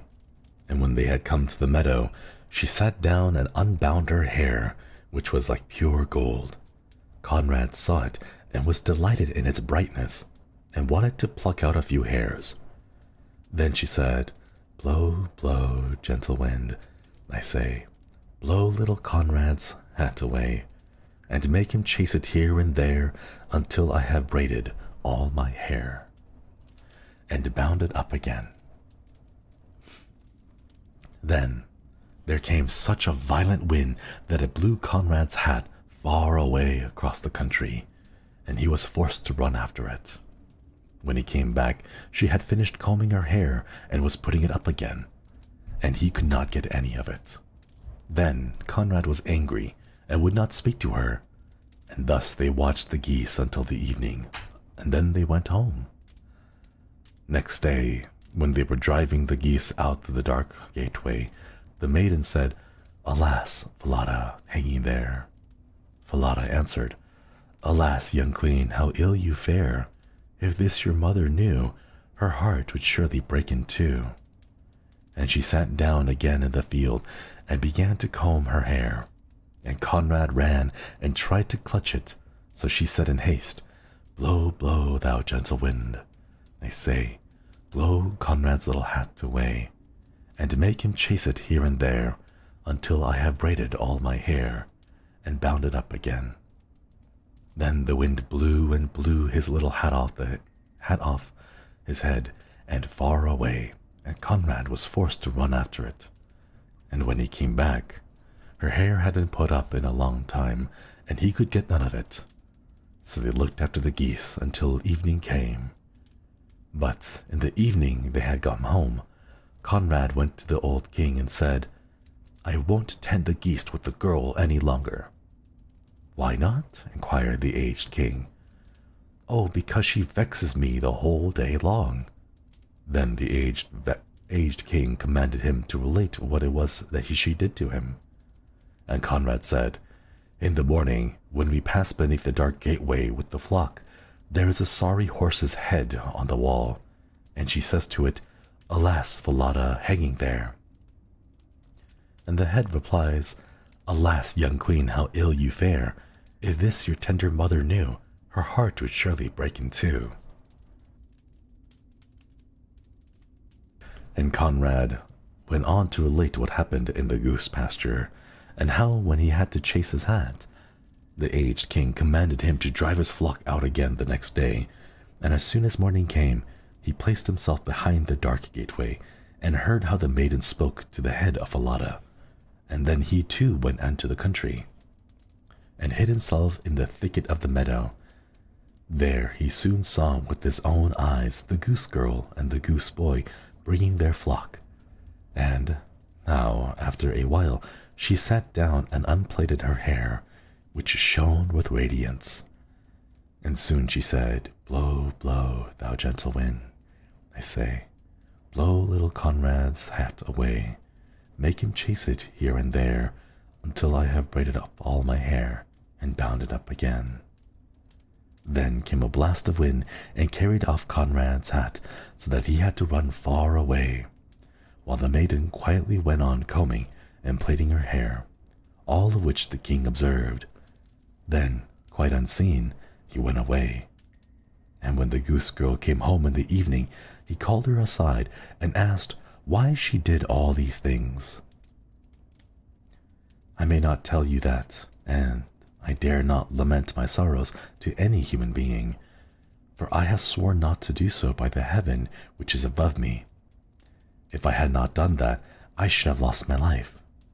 He urged her and left her no peace, but he could not draw from her, but he could draw nothing from her. Then he said, If thou wilt not tell me anything, tell thy sorrows to the iron stove there. And he went away. Then she crept to the iron stove, and began to weep and lament, and emptied her whole heart, and said, Here I am, deserted by the whole world, and yet I am a king's daughter, and a false waiting maid has been by force brought me to such a pass that I have been compelled to put off my royal apparel, and she has taken my place with my bridegroom, and I have to perform menial service as a goose girl. If my mother did but know that, she would have a heart attack. The aged king, however, was standing just outside by the pipe of the stove, and was listening to what she said, and heard it. He then came back again, and bade her to come out of the stove, and royal garments were placed on her. It was marvelous how beautiful she was. The aged king summoned his son, and revealed to him that he had got the false bride, who was only a waiting maid, but that the true one was standing there, as the sometime goose girl. The young king rejoiced with all his heart when he saw her beauty and youth, and a great feast was made ready, to which all of the people and all the good friends were invited. At the head of the table sat the bridegroom, with the king's daughter at one side, and the waiting maid on the other. But the waiting maid was blinded, and did not recognize the princess in her dazzling array. When she had eaten and drank, and were merry, the aged king asked the waiting maid a riddle, what a person deserved who had behaved in such and such a way to our master, and at the same time related the whole story, and asked what sentence such one merited. Then the false bride said, She deserves no better fate than to be stripped entirely naked and put in a barrel which is studded inside with pointed nails, and 2 white horses shall be harnessed to it, which will drag her along through one strait after another till she is dead. It is thus, said the aged king, and thou hast pronounced thine own sentence, and thus shall it be done unto thee. The sentence had been carried out. The young king married his true bride, and both of them reigned over their kingdom in peace and happiness. Damn. Congratulations, you played yourself, right? Ooh. Man.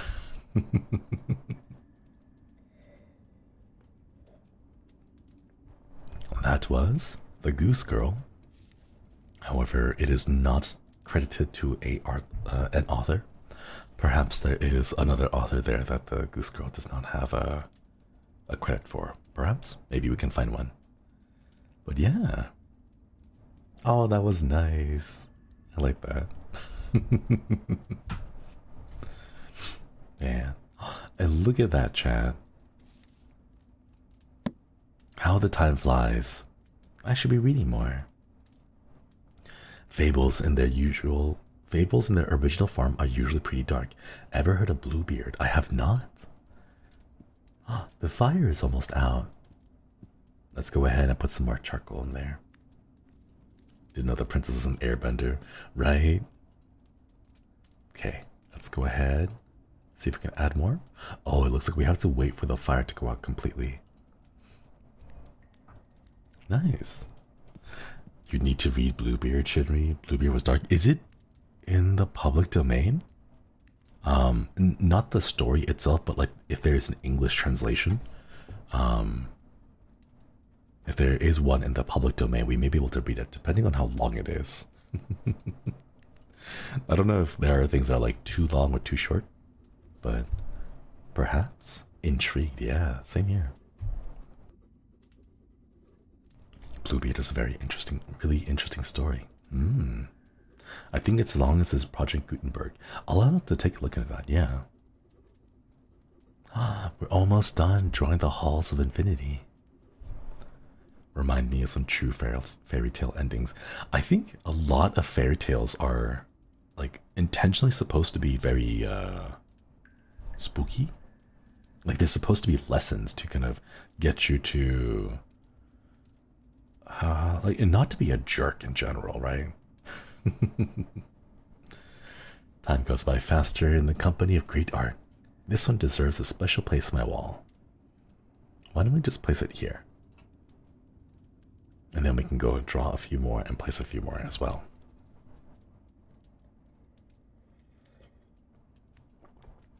All right. I'm going to go walk to a random place. And while we walk, I'm going to go ahead and pour myself some more water real quick. Teaches you that there are consequences to your actions. To be more humble, yeah. I remember talking about that with my dad. We agreed that old fairy tales are basically scaring kids into behaving. That's true, that's true. I can see like back in the old days when maybe we didn't have such a how did I describe like a very vast and quick transferring of experiences, perhaps.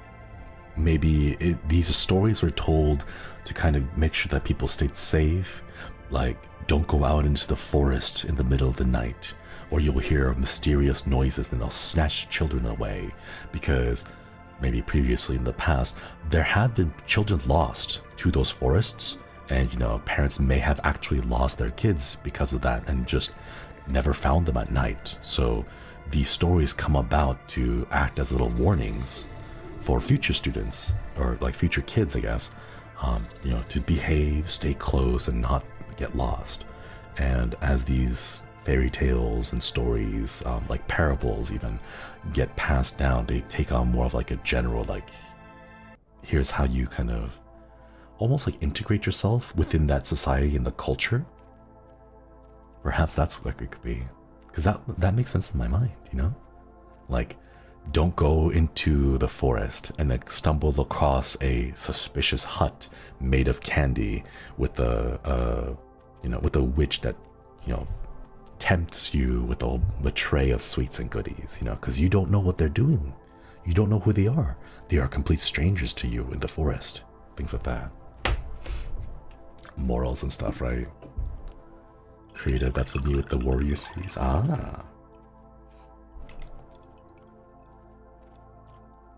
Hinduism is filled with stories meant to teach life lessons. They're amazing.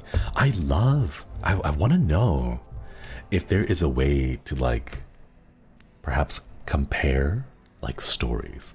Perhaps it takes a lot of reading to really understand all these like fairy tales and folklore stories from different cultures, because I'm sure there must be some kind of overlap, you know, like how I remember when we were playing, like for like example, Pamali and Dread Out, how things like, oh, you know, don't leave your children alone in the middle of the night, you know, or don't leave pregnant women alone. You want to make sure that they're safe and they, you know, don't get attacked by perhaps wild animals or some people who, you know, some evildoers. You want to make sure that they're safe and, you know, be there for them. And all these stories kind of build up based on experiences that the culture or society has experienced in the past. Fairy tales around the world actually follow patterns so similar that some people are actually grouped them by theme. X number of stories that all go the exact same way. I would love to learn more about that kind of stuff. That's really cool. I guess I have arrived somewhere. We've been here before, so let's continue to randomly explore. Let's see where the little shade will take us. Also, always pay the guy with the magic flute who can make rats dance, otherwise he'll take your children. I'm trying to think, what's the moral of the Pied Piper? The Little Mermaid never had a good ending. Moral of the story, read the fine print. Oh yeah, always read your contracts, chat. Always read your contracts. And if you cannot, if you can read the contract, but you don't understand what it means, always consult a lawyer. Don't consult like that group's lawyer. Okay, like if a shady businessman comes up to you in a suit and goes, "Here, sign this contract," right? And then you read it and you're like, I want this to be reviewed by a lawyer. I want that double checked, right? And then the shady businessman goes, "Oh, we have a lawyer at our company. He can check it for you." Say no thank you. Get an external outside lawyer who has no ties to the company and is unbiased. Don't fall for their tricks, chat. Pied Piper's moral: pay people for their labor. That's fair. I can see that, yeah. If they're doing a very important task like taking care of all the vermin, I guess, rodents, the pests. Don't stiff a guy on the bill. One thing that continues to baffle me is the collective thought that some people have a millennia year ago about dragons. Europe and Asia both have huge lizard scaly description for dragons. Interesting. Yeah, the imagery is really there, isn't it? I wonder where. Better call Shinri. No. I'm just a Ronin here at Guild Tempest. They thought the Piper actually tricked them by using trained rats or something like that. Oh. I do have to confess, I have not... Maybe I have?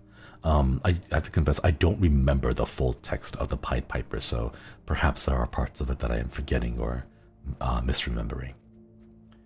Dragons are thought to be dinosaur bones that are found across the world. Imagine that. Like, you're just digging around. I don't know, like maybe like you're in a peat moss bog, and you're like digging around for fuel. And you come across like gigantic bones of creatures that you cannot imagine. And you're like, whoa, what is this from, you know?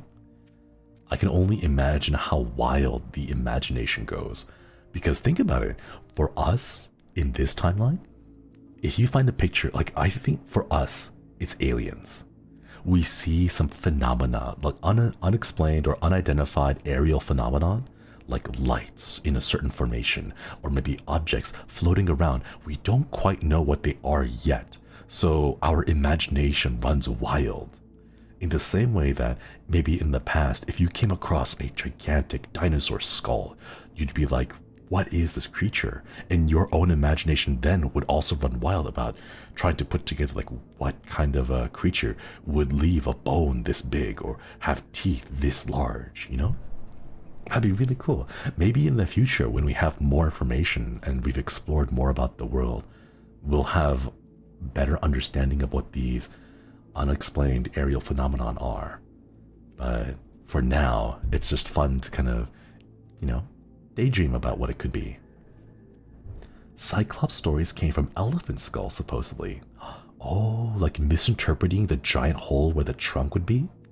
And then interpreting that as an eyeball. That's so cool. I love that. That is an... Oh my god, I never known that. That's amazing. Recommend BBC document Myths and Monsters. Talks about myth and folklore and how society at the time shapes it and how it's trained. Oh, I do. I want to go check it out. I want to go binge watch that now. Oh my goodness. Sugar, thank you for the gifted membership. Thank you. Zero. Thank you so much for re-upping the membership. I like the idea of sea monsters. In the ancient times, sailors maybe saw a part of a whale or a shadow while at sea and their imaginations went wild. Yeah. Like, imagine you spent most of your life just on land, right? Like maybe you sail around, maybe you go around fishing for some like a fisherman, and you go around collecting fish, right?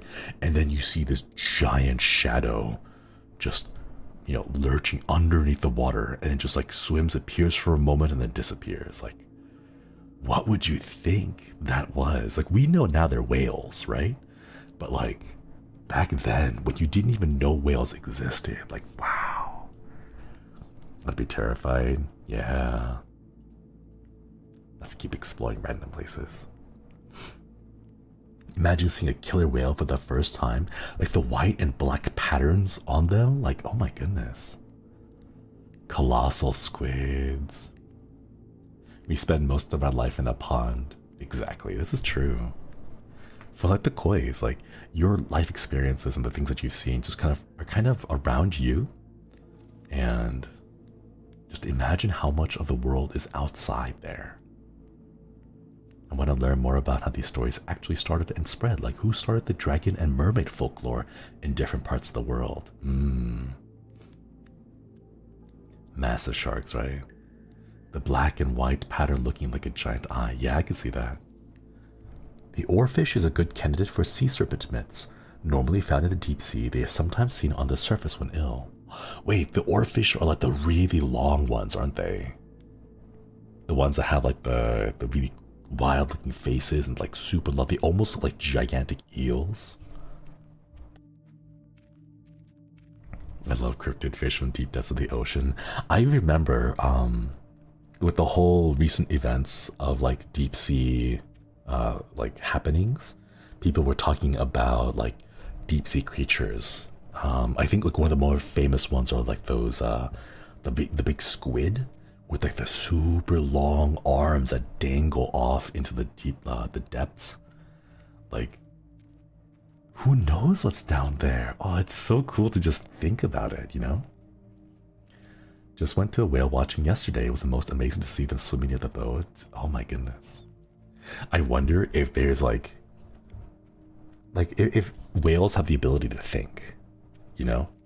If they do, I wonder if whenever people go out to go whale watching, whales also think, oh boy, we get to go human watching. The hairless apes are going to come on their little platform and come visit us. So let's go bring the kids, and they like bring the whale babies over to like also look at the humans. Like, do you think that could happen? I think that could happen, you know? Like, it's a chance for, you know, two species that would normally never cross paths to really just kind of like exist together for a little time and just kind of like look at each other, you know? Whales are hairless too. This is true. I don't think whales would understand the concept of hair. Like how elephants find humans cute. Exactly. I saw a video of an elephant trying to play with people's hats, and there was like a little group of people out on the was it like the savannah trips in those like big open air jeeps, and they had hats on, and an elephant would come over and it would pick up a hat from the person and then try putting it on their head and then like test it out for a while, and they'd be like, nah, this is not for me, takes it off, puts it back, and then grabs another person's hat. Oh, that was so cute. I used to work on commercial fishing boats when I was on some trawlers that tow very deep. We'd see some crazy fish. Got to see a lot of cool stuff working there. Oh, that's such a cool experience. The shade says, loneliness is real. Whales are pretty smart and have good memory, so it's possible they have some consideration of the strange monkeys they sometimes see. Ooh. Oh, look at that. We're off in the background. Ooh. Favorite elephant video is a guy trying to do a broadcast and the baby elephant keeps touching his head with his trunk. Aww, cute. People find that whales have giant squid beaks or suction marks stuck on the side because those big squids beef with whales, and that terrifies me. Why are they so big? That's spooky. That's really spooky. And then you have dolphins. I hear dolphins are kind of brutal. I hear that they're one of the few sea species that will play with their food, not to eat, but just to mess around because they're bored. That's what I hear.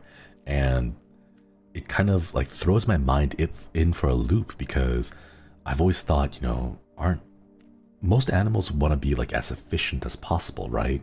And like, you don't want to waste any energy, you don't want to exert all this effort and then have it go to waste.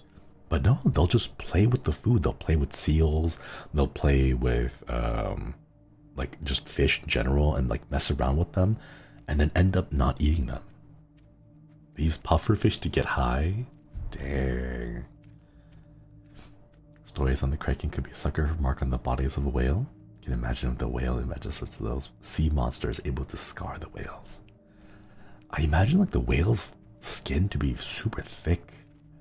It's kind of terrifying to think that like the suction cup of like a giant kraken or like a big squid would be powerful enough to like leave wounds on the flesh of a whale. Oh, wait.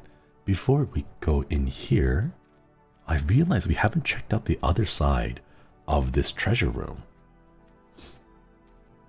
Sharks and dolphins have opposite personalities than what the public believes.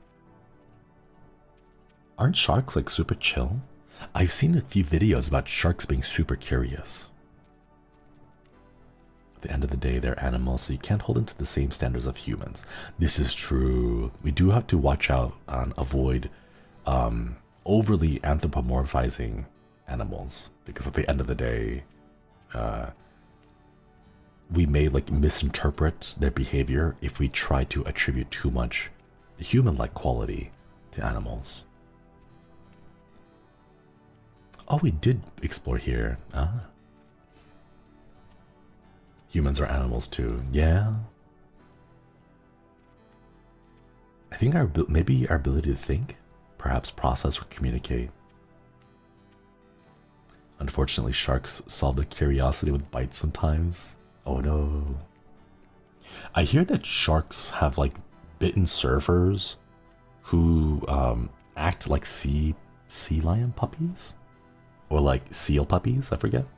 Where like if the shark is under the water and they look up at you and your silhouette while say like surfing on the board, if your silhouette resembles that of a seal, they'll go and maybe give you a little bite just to test and see if you really are a seal or not. That's what I've heard. Surfboards have outlines of a seal from both. Yeah. Sharks bite things they're curious about. Man.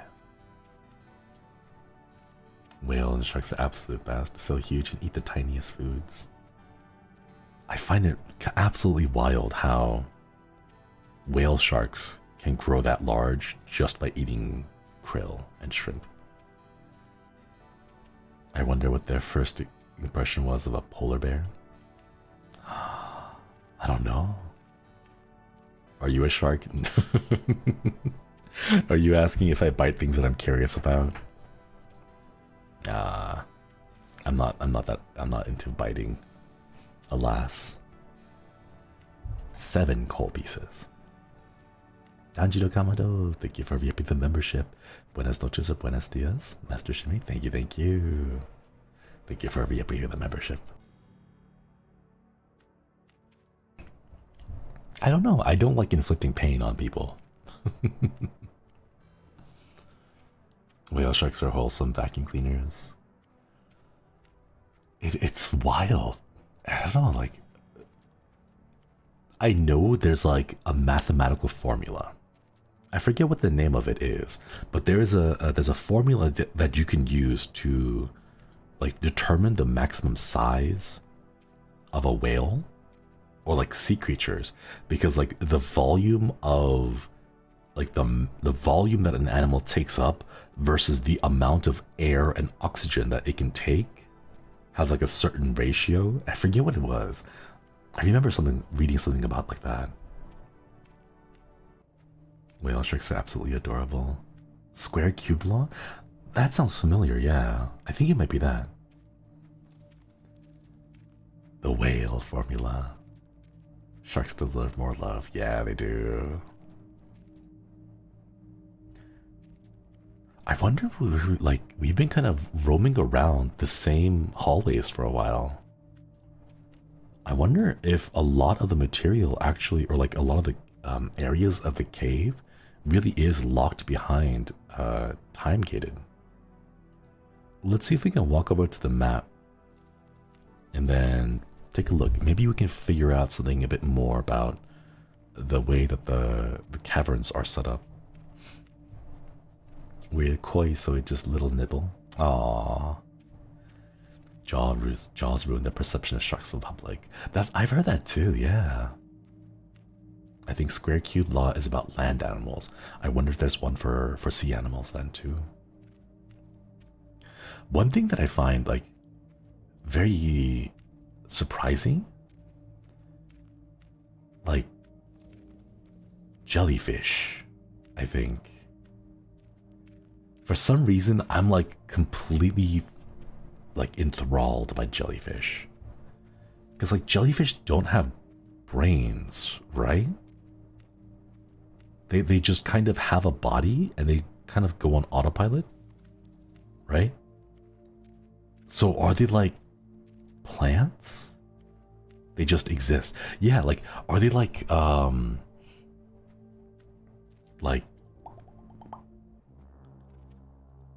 these stairs should lead to the caves beyond the earthen palace. I don't think the kid would like me if I ventured out there.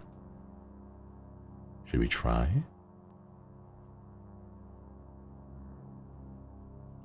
I kind of want to try. I kind of want to explore. I think jellyfish, in my mind, jellyfish remind me of tumbleweeds. You know? They're not like animals. They don't have brains, but they just kind of float around. These are some fine stairs. They just kind of float around to the current, right? And then they like release their offspring and all that. Like I in my mind, I compare them to like tumbleweeds on Earth. You know, like that's what I feel like. Go with the flow, kind of. Yeah. All the jellyfish being insulted right now. I'm so sorry.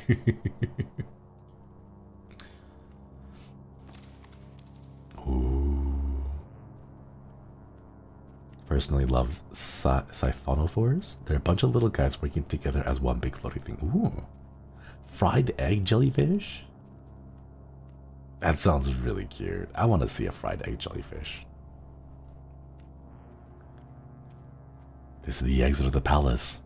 I'm allowed to explore other parts of the kingdom, but I should be careful. I guess not. Probably not the best thing to do to like break the rule on the first day. Let's head back to the map room.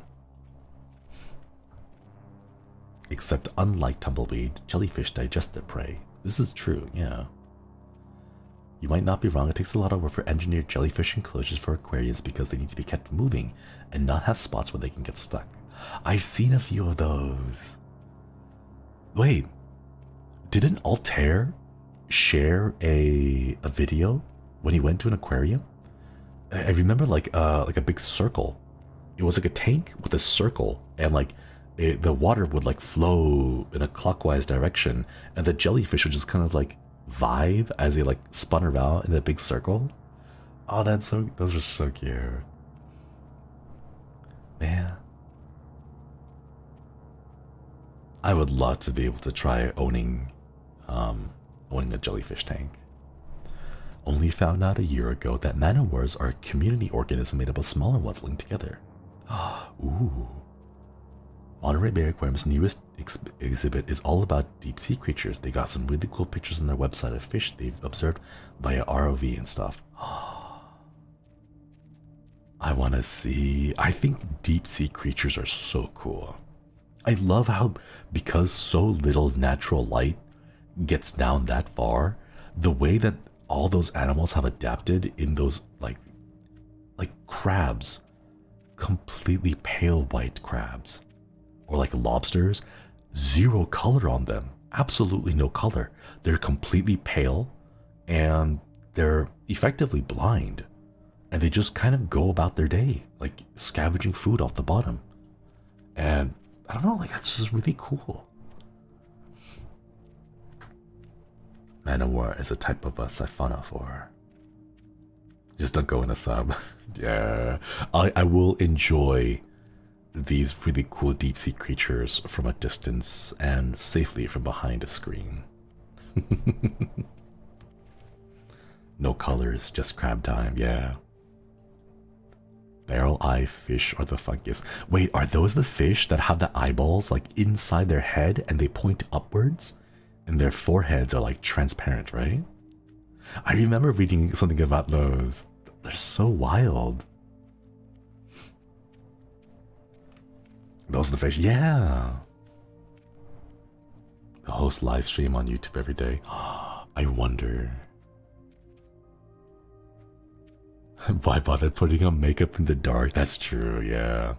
But then you have other animals that explicitly use the darkness to their advantage, like the anglerfish, who go and make those little angler baits with the biofluorescent lights, because they know in the pitch black darkness, if you have like a little bit of a light wiggling around, someone is going to get curious and get close to you, you know, just because they want to investigate and see what that little shining light is. I think it's just so cool, you know? Think Eevee Naurelius is the channel, has the live stream? Oh, man. Oh, wait. Let's go grab that piece of coal first.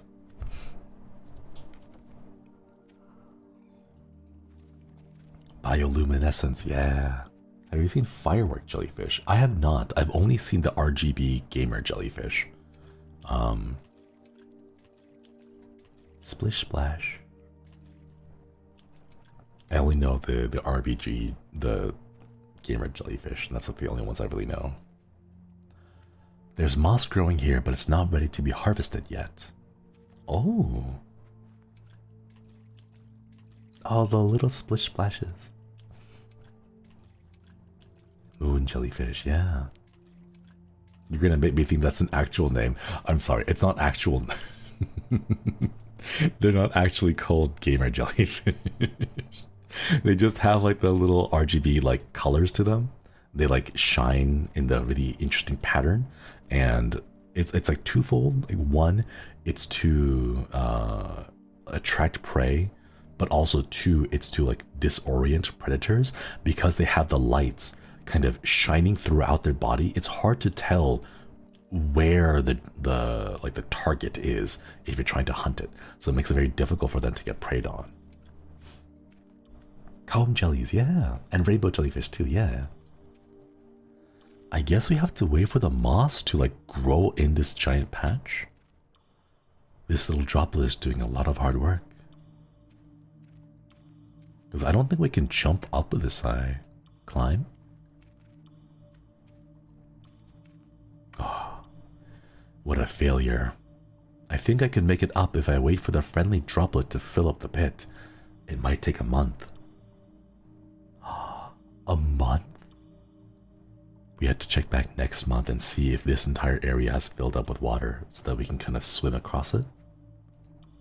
Let's go ahead and save this place in our memories. And then we'll come back and check it out in a month. Mother Nature really hit it out of the park with the pretty sea light stuff. Seriously. It's so cool. See you in a month, yeah. See you in a month, little dip. Cavernous pool. This is my housemate's favorite game. Love to hear it. I've been having a wonderful time, but mostly it's because this has just become another Zatsu stream.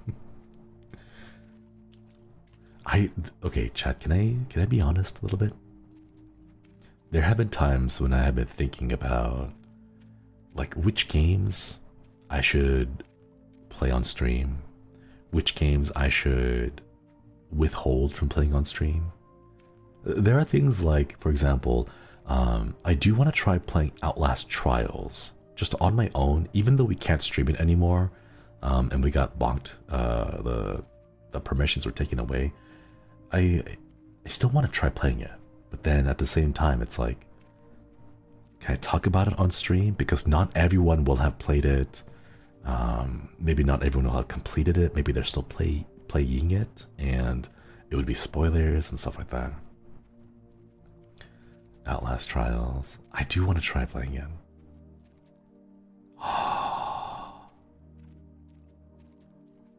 Wait. Jellyfish don't have brains, but they do have a nervous system. One of them, in fact, a large one controls... Oh, two of them, in fact. One large one that controls swimming, and the small one that controls other behaviors. Ah, interesting. Would have loved to watch the HOLOSTARS play trials. Yeah. Constantly aggravates me that a small percentage of the ocean has been discovered compared to space. So there was someone who really did a cool comparison about that. For example, if you're on like sea level, you have 1 atmosphere of pressure. This water is not deep enough to drown myself in. Well, that's good. Someone had mentioned like the difference between Earth and space is 1 atmosphere. So if you leave the Earth and you go out into space, you only really need to worry about 1 atmosphere's worth of a difference, right?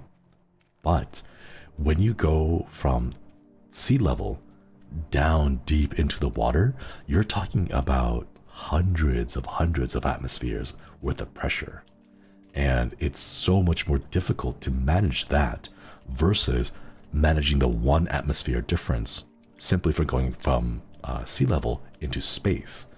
And when you put it in that way, it makes a lot more sense why we've explored so little of the ocean, despite the fact that it is still on the planet itself. You know? I'm playing Deep Rock Galactic just fine. Rock and Stone. All this talk of jellyfish and pressure. Can't wait for Subnautica Sunday. I can't wait to. I want to finally farm and get the really good items to get us like super deep into the deep edges. Because I want to get like more of the rare materials. I forget. There was one. Maybe in another 100 years. Maybe. I don't know though. Like the problem is like the pressure is always there, you know? Doesn't matter how good our technology gets, it still has to meet up against all that pressure.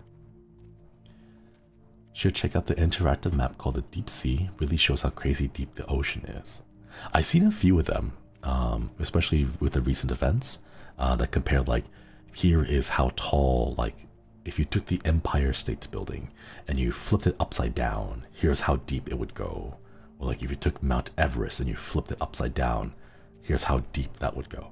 And I don't know, it's a little spooky, isn't it, Chad? Oh, wait, there's this little thing right here. I don't know what it is. I think it might be a piece of paper. Let's go pick it up.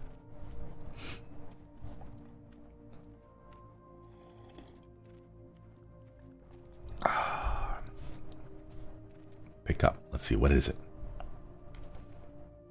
A part of my instrument. If I gather all of them, I'll be able to make some music at home. We are halfway to completing the instrument, Chad. I kind of hate the whole deep ocean thing, right? It's a little bit terrifying to think about it. Yeah. It's, if you think about humans as like fish, it's a little bit scary. Like, you know how in the same way fish need to have water, like oxygenated water at least, to breathe?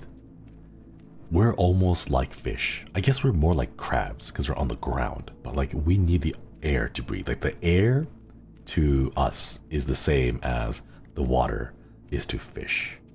That thought has always kind of like tripped my mind because at the end of the day, it's like, it's just a chemical, right? It's just a chemical, but we need it so much. Terrified of the deep ocean, who knows what's in there? The lost city of Atlantis. We are almost crab. Everything's crab theory. I remember hearing about that, how a lot of oh, that's right, this is the cliff that we can't jump off of because we need to wait for the moss to grow in 2 weeks.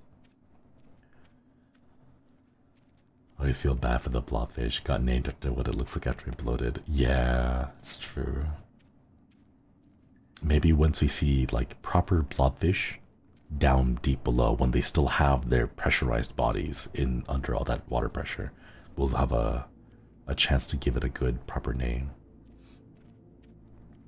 Thank you for stopping by, Coffeeholic. Thank you, thank you. Everything will always evolve into crab.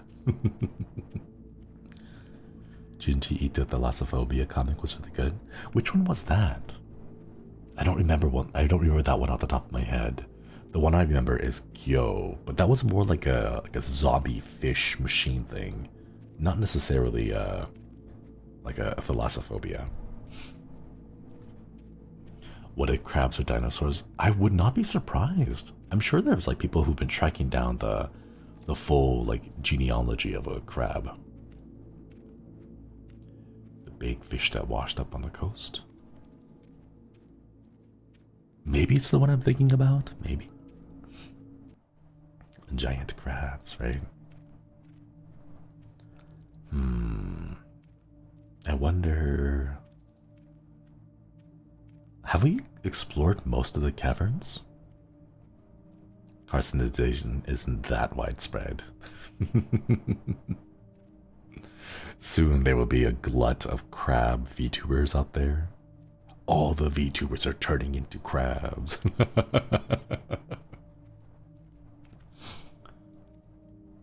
Oh, this is the part with the stalactite. Gotta wait for that to fall. Crab arc, man. I still remember when there was a big storm brewing around me. It was during my childhood. Ooh. Make that your next April Fools. Oh my gosh. Actually, that reminds me, I don't know if anyone else does this, but for me, I am one of those people who's a little bit, how would I say this? How would I describe myself?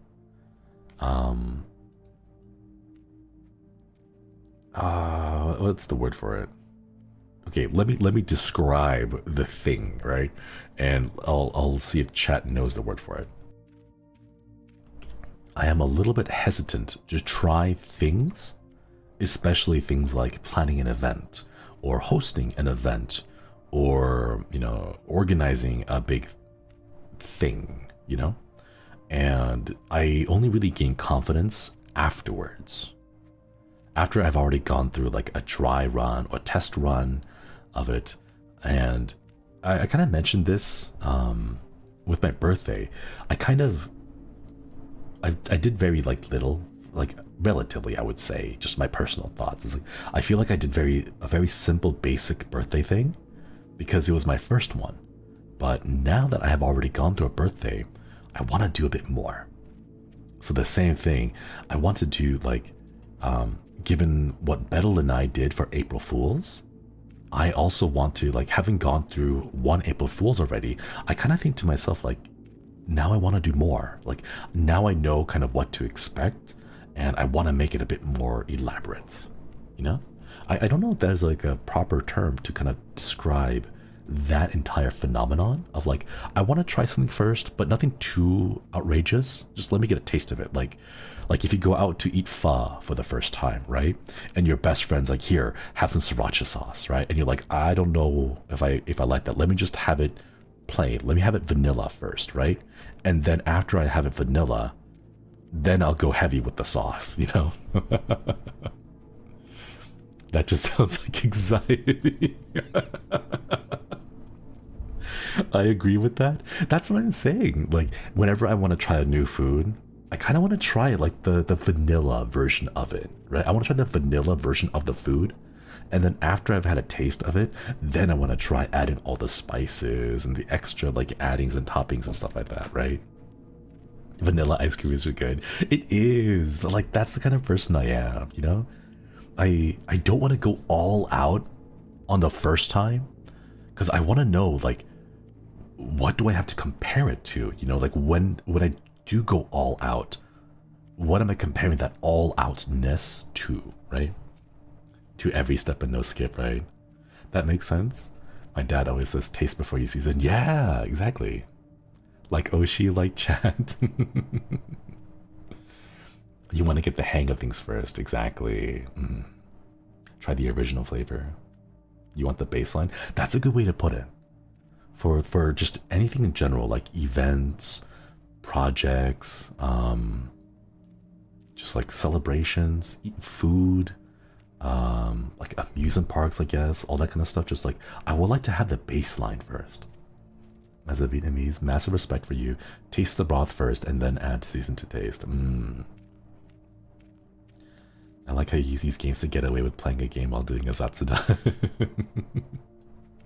I find that a lot of games that I play end up just becoming Zatsudan games. I know only Up ended up becoming a pretty big Zatsudan game as well.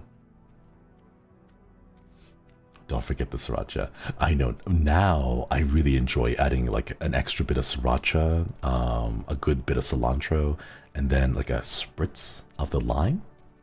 Like I know what my taste is now, but until I had the previous baseline experience, I wouldn't have had the confidence to go and like try something with all these extra flavors, you know? What about hoisin sauce?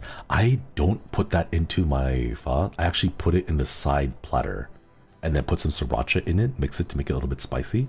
And then what I'll do is I'll dip the meat into it. So it's only just the meat, not inside the whole broth. That's what I do. Dip white. The little, like the shaved pieces of beef, I would dip it into the hoisin sauce. Does pho have a lot of cilantro? In the places that I've been to, you could ask them not to put so much into it, or you can just have it without any. Hip hip hooray! Thank you for the gift of membership. Thank you, thank you. Oyster sauce, jalapeno chives. Ooh, I love oyster sauce. Hot pot style. Do you know that the guy who made sriracha actually had no advertising at all? It's like they don't have a marketing team. Something went right though, because now almost everyone knows about it. I only had udon. Am I missing out with pho? I would say yes.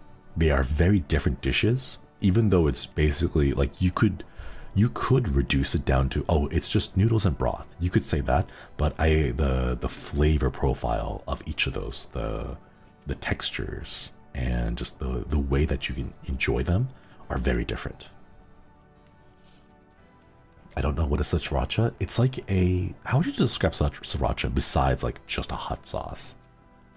It's got like a little bit of vinegar to it. It's got a little bit of like chilliness to it. It's a little sweet. I don't know. It's a very specific kind of spice. It's like a tangy hot sauce. That's true. When I was sick in Korea, another pho or samgyetang. Ooh. Garlic. Fermented fish sauce with spices. Man. I have a friend who proudly claims that they go and like just straight up drink fish sauce. They were telling me about the time when they went and just like they would get fish sauce and then they would mix some like sugar into it. And then they would just take straight up shots of fish sauce because they liked it so much. How was he not dehydrated? I think it was, but but it's like, ah, man, I want to judge. I'm looking for something in these caves, just not sure what. I'm looking for something in these caves, just not sure what. I don't know why, but that quote right here just kind of rings with me. Like I'm looking for something in my life. You know, I'm looking for like a purpose in my life. I'm just not sure what. Something like that, you know? I feel like this has the potential to be an even deeper quote than it looks like on the surface. He's just like us for yeah. 3 kinds of people who like it, think it tastes like soap, and people who like it because they think it tastes like soap. Antigone, thank you for the super chat. Fell asleep for 40 minutes, just woke up. What did I miss? Not even tired. This stream is very relaxing and I love it. We were talking about jellyfish, sea creatures, and now we were moving on to talking about like trying out new experiences, trying out the baseline of experiences first before adding spices, like testing out the broth of before you add in sriracha. Chugging fish sauce. Okay, but like here's the thing. I was going to judge my friend, and then like I can't judge him that much because I also do something like that.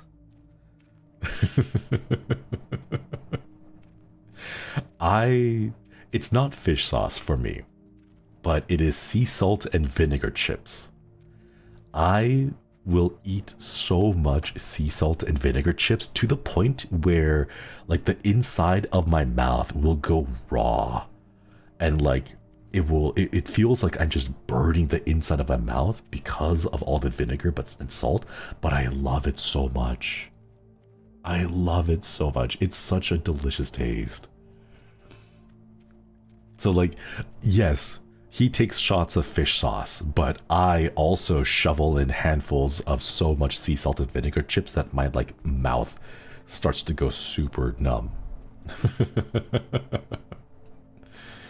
My youngest bro does that with salt and vinegar chips too. Yeah, let's go. It's not the same thing, and you're absolutely right. It's kind of the same thing, right? It's like a lot of sodium in there. It's a tanginess of the vinegar. Like you're really looking for that kick of a really strong flavor, you know? Thank you for the super chat. Times Shinri's Zatsu so devolved into Zatsu about food. Too much to count. I think that's kind of a hallmark for the TEMPUS boys here. Almost all of our Zatsus at some point will inevitably end up talking about food. But man, I love food so much. Sometimes I crack open a packet of salt and vinegar with sheer vinegary scent makes my eyes water. That's how you know it's good. Oh, yeah. When you can open the bottle and like the moment you open it, it like hits you. Absolutely. I think it's really fun to just see how each of us talk about food. Like the way that Hakka talks about food, the way that Axel talks about food. The way that like Magnes talks, like how that all like devolves, the way that we talk about the things that we focus on. I think it's really interesting, you know? Ninapedia, thank you for the membership. On long car rides, I used to eat salt and vinegar chips and Sour Patch Kids. My partner would tease me, well, that's not a snack, it's a form of torture. Oh no. Running your gums and the inside of your mouth raw with the sea salt and vinegar and then hitting that with sour gummies. Oh my gosh. Yeah, that does sound like torture. But I can't judge because I would do the same thing. That's so delicious. Have you had a meal? I had lunch, but oh my god, we're it's almost been 2.5 hours already. Oh my gosh. Almost that. Why do you want to suffer? It tastes so good. It tastes so good. How Altair washes kimchi? No, you can't wash the kimchi. I think there is a type of Korean kimchi which is not as spicy, but it is still fermented. It's more akin to sauerkraut, I think, than kimchi. Maybe you could try that. I'm sure he's tried it already, though, to be honest. He washes kimchi. That according, like, so it is claimed. Cham kimchi doesn't have red chili flakes. Pek kimchi? Ah. White kimchi is the name. Oh, okay. There's a special type of kimchi with that. In his defense, it was when he was a baby.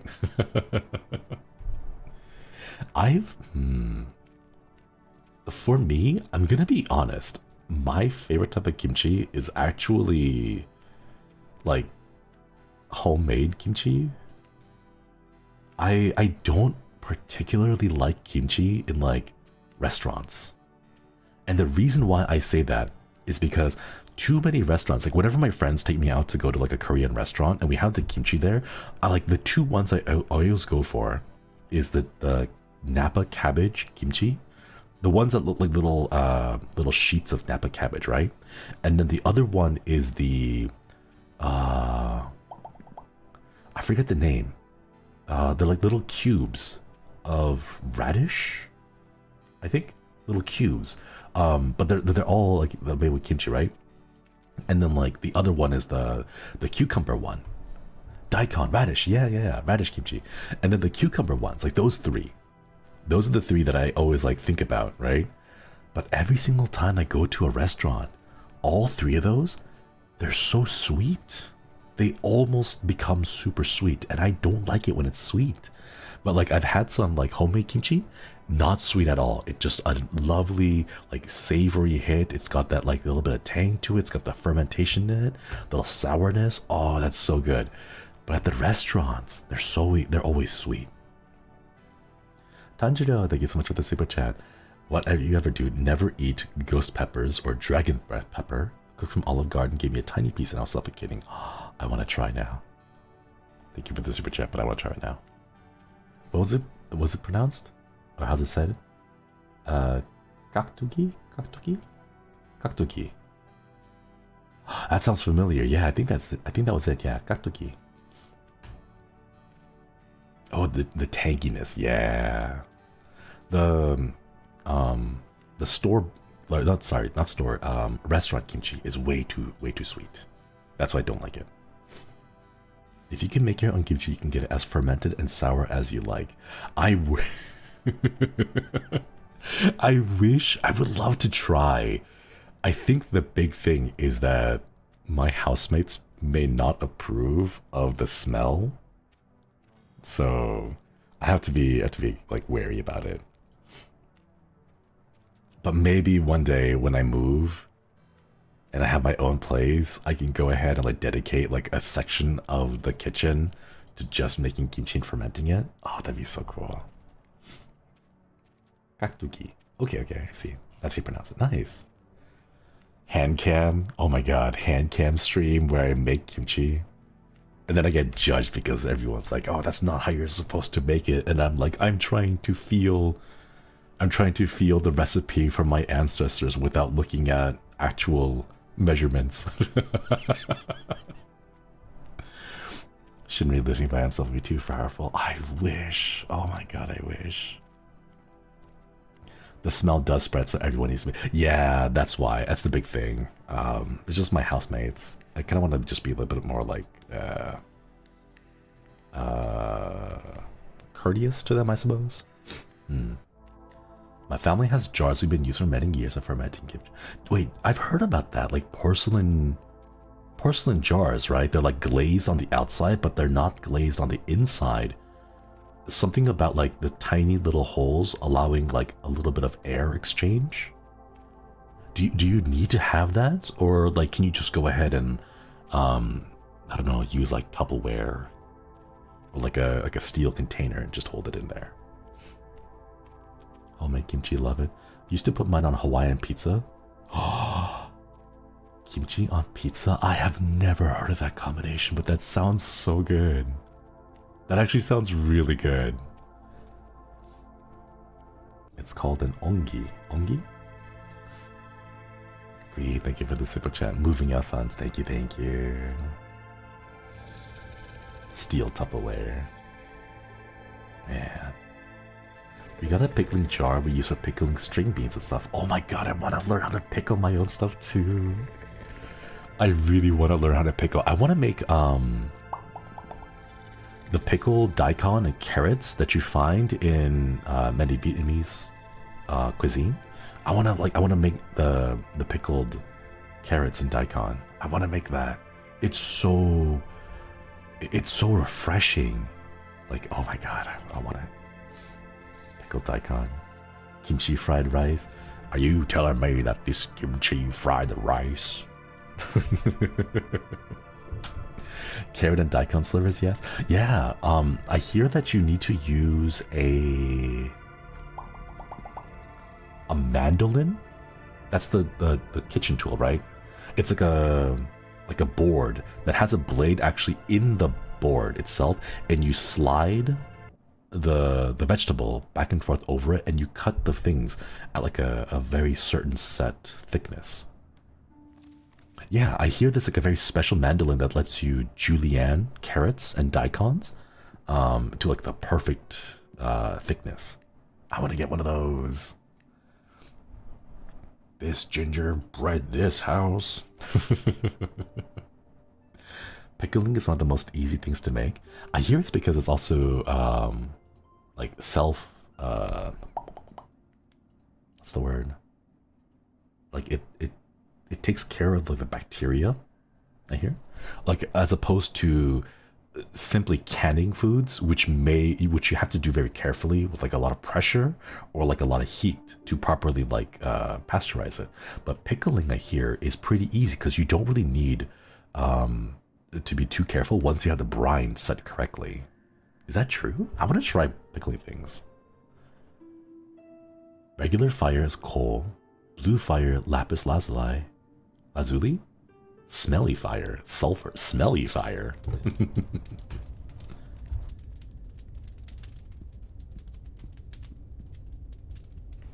10-10, kimchi is the best. Now I'm reminded when I helped my dad canning tomatoes and stuff. Aww. Pickled cucumbers? Wait, aren't pickled cucumbers just regular pickles? Pickled garlic, oh my god.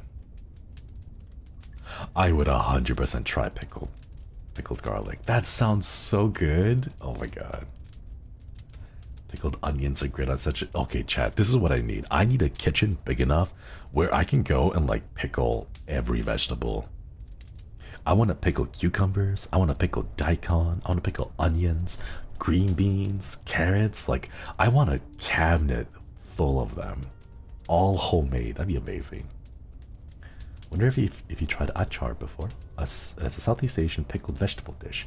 I have not, but that sounds amazing. Antigone, thank you for the super chat. Or thank you for the kitchen membership. Thank you, thank you. Can we get some hearts? Don't try to pickle Snickers. Before you know it, Shinri's kitchen is gonna be, oh my goodness. You're gonna walk into the kitchen and the kitchen is gonna be full. Like, you're gonna open the door of the kitchen and it's gonna hit you with nothing but vinegar. And it's just gonna be that, because I'll be pickling everything.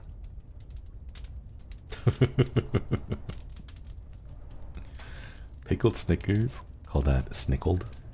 I've never tried that. Would that work? Wouldn't the chocolate act more as like a seal and prevent the pickling brine from getting in? Gotta make sauerkraut too. Yeah. A wall of vinegar.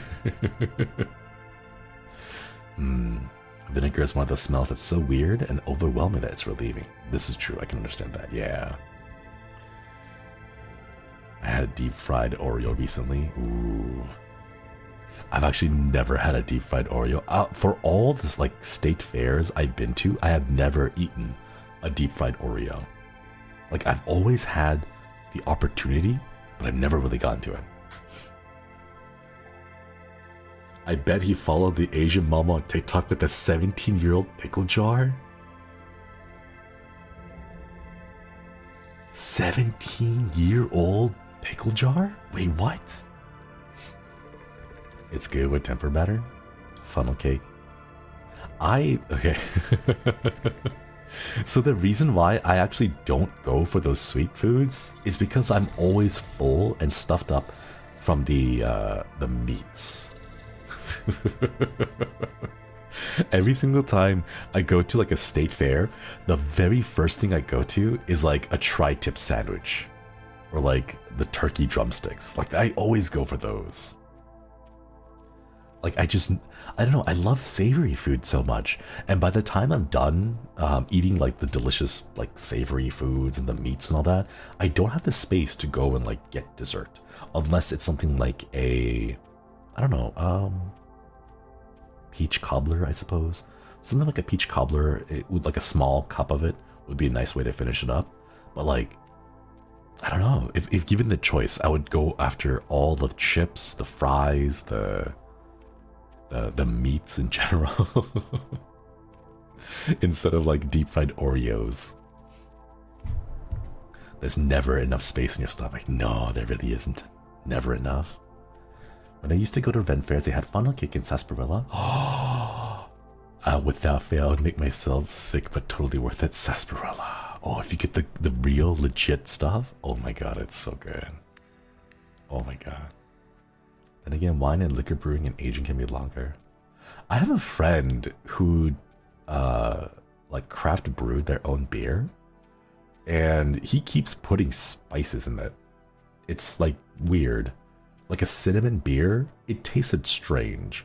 Imagine like a regular beer. It wasn't too hoppy, but it was like a regular beer, but like it had like hints and notes of cinnamon all throughout it. Like you know those hot tamale candies? It's not too much, but it's there and it's noticeable as like, oh, there's definitely cinnamon here. It was like that. I didn't really like it, but it was all right, you know. But I don't know. My friend has like a craft beer brewing thing in his own place, and he makes his own beers here and there. Yeah, no, think about the super chat. When they were introducing kimchi to the European market, people that like it were mostly Germans and Eastern Europeans. Oh. I wonder if that's because of their like pickling and fermentation culture.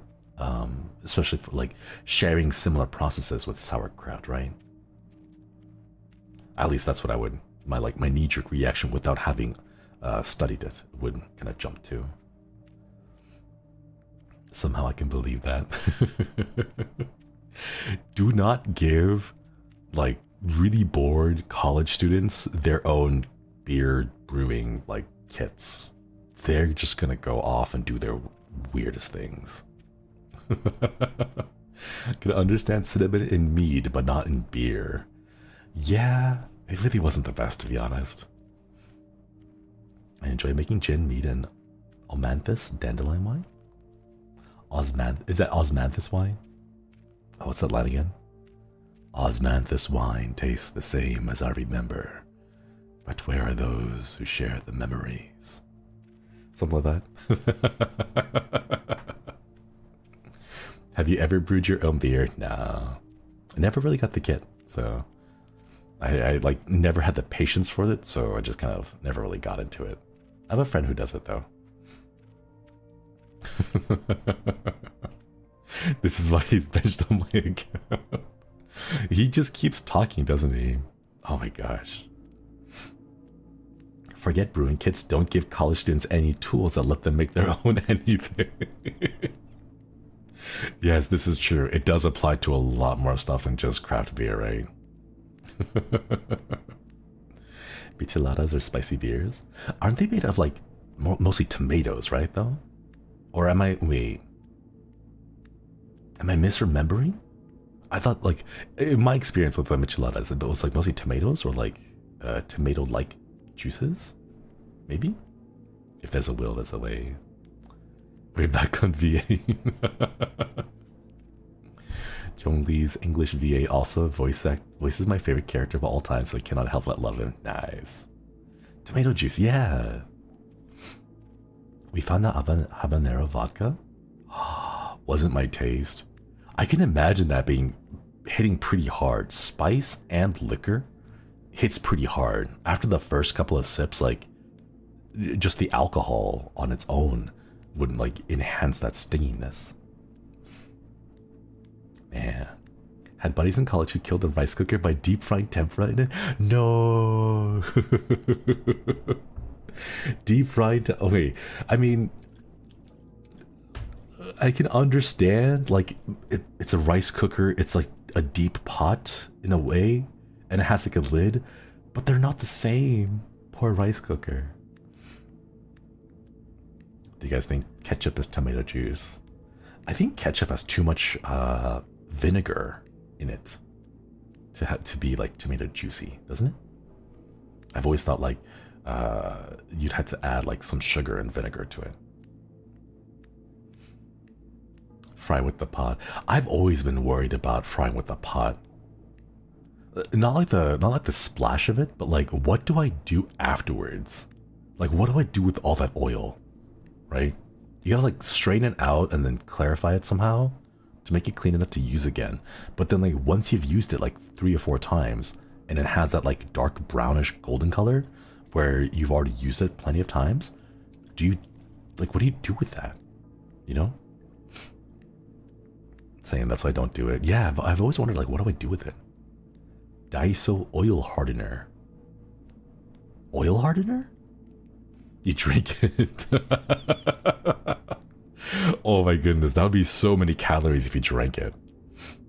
Offer the oil to the oil gods. Use it on fried rice. Ooh. I want to know, maybe...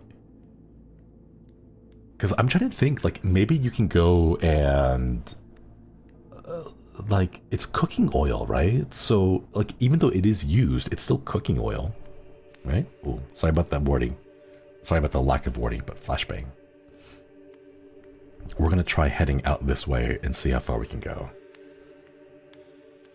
But like, because I was thinking maybe, like kindling, you know? The first ketchup made from mushroom. Ooh. I have heard of mushroom ketchup before. I was not aware that ketchup initially was from like mushroom. Worked at Daiso once and everyone wanted a Daiso oil hardener, so it sounds like it works. Ooh. Oil hardeners turns oil solid for trash. Like, it just like solidifies the oil? We need a flashbang, you know? You remember the green ketchup bottles? I do. Oh. Hello? What is this? Do you belong here, book? I better take you home to a safe place. I now have 6 books at home. We found a book in the halls of eternity. Let's keep going. I wonder if we can find another book. Ooh. A new book, yeah. That's a flashbang. I apologize for the flashbang. It is super bright, yeah. Solid oil chunks sound pretty interesting. Is it safe to reuse the oil after applying the hardener? I don't know what the hardener is made of. I'm curious to know if it's a chemical reaction or if it's like just a physical reaction. I wonder. Feels like halls of heaven. I saw a video in the 1800s guy cooking lo mein for Thomas Jefferson. Instead of soy sauce, they used the mushroom ketchup instead. Oh, that sounds like a lot of fun. You try mixing the used oil with your coffee grounds to help make it solid so you can throw it away. Oh, I see, I see. If the dude farted, would it echo forever? You would have like the reverberations throughout the whole walls. It's a powder, and the powder hardens the oil, and ta-da, you throw it away. Ah. That makes a lot of sense, because the way that I used to do it, if I had like a lot of excess oil, what I would do is I would like make a little boat out of aluminum foil, and then inside the foil I would put in like a bunch of paper towels. And then what I would do is pour the oil into the paper towel, have it soak it up, and then fold it within the aluminum foil, and then wrap that in like a spare, like a garbage bag or like a shopping bag that I would get. Just wrap it all together to make sure nothing is leaking. And that's what I would do. But look, it's another book. This book will keep me company at home. Welcome home, friend. 7 books. My dad used to do something similar to that, then make a silver bot of it. Yeah, that's what I would do. Thanks for stopping by, Jordan. Hope you have a wonderful night. Alright, let's go back home. Time to walk back home. We found 2 new books, so let's head home and see what they are. Free fire starter. Yeah, that too. I've heard people getting like cotton swabs. Like the same type of cotton swabs that you would use to like remove makeup. And they would like dip it in the oil and then turn it into like ready to use kindling. So what they would do is they take the cotton swabs, they would dip it into the used cooking oil, and then they would put it inside those eggshell cartons, egg cartons, and then they would kind of let it solidify there. And whenever they needed kindling, what they would do is they would cut out like one little egg, like the container of the egg, and then they would use that as a way to start fires. Lighter fluid and paraffin wax are great for. Yeah, that's what I've heard too. You gotta save the bacon grease. That's flavor. Oh my god, I love bacon grease. I love cooking. The way that I cook food is bacon, and then sausages, and then eggs. And the egg, will like soak up the you use the rendered bacon fat from that to cook the sausages, and whatever else comes out of the sausages, you use that to cook the eggs in, and it's so good. Bacon grease for the fried eggs. Yeah, exactly. Eggs are grease filled, but so good. They are. They glisten. They glisten. Because we did this during a camping trip. We didn't have like a campfire, but we had one of those like little mini propane cookers. So we had one of those, and we would cook all the bacon first on it for our friends, and then all the sausages would go afterwards, then the eggs, and then after the eggs would be the vegetables.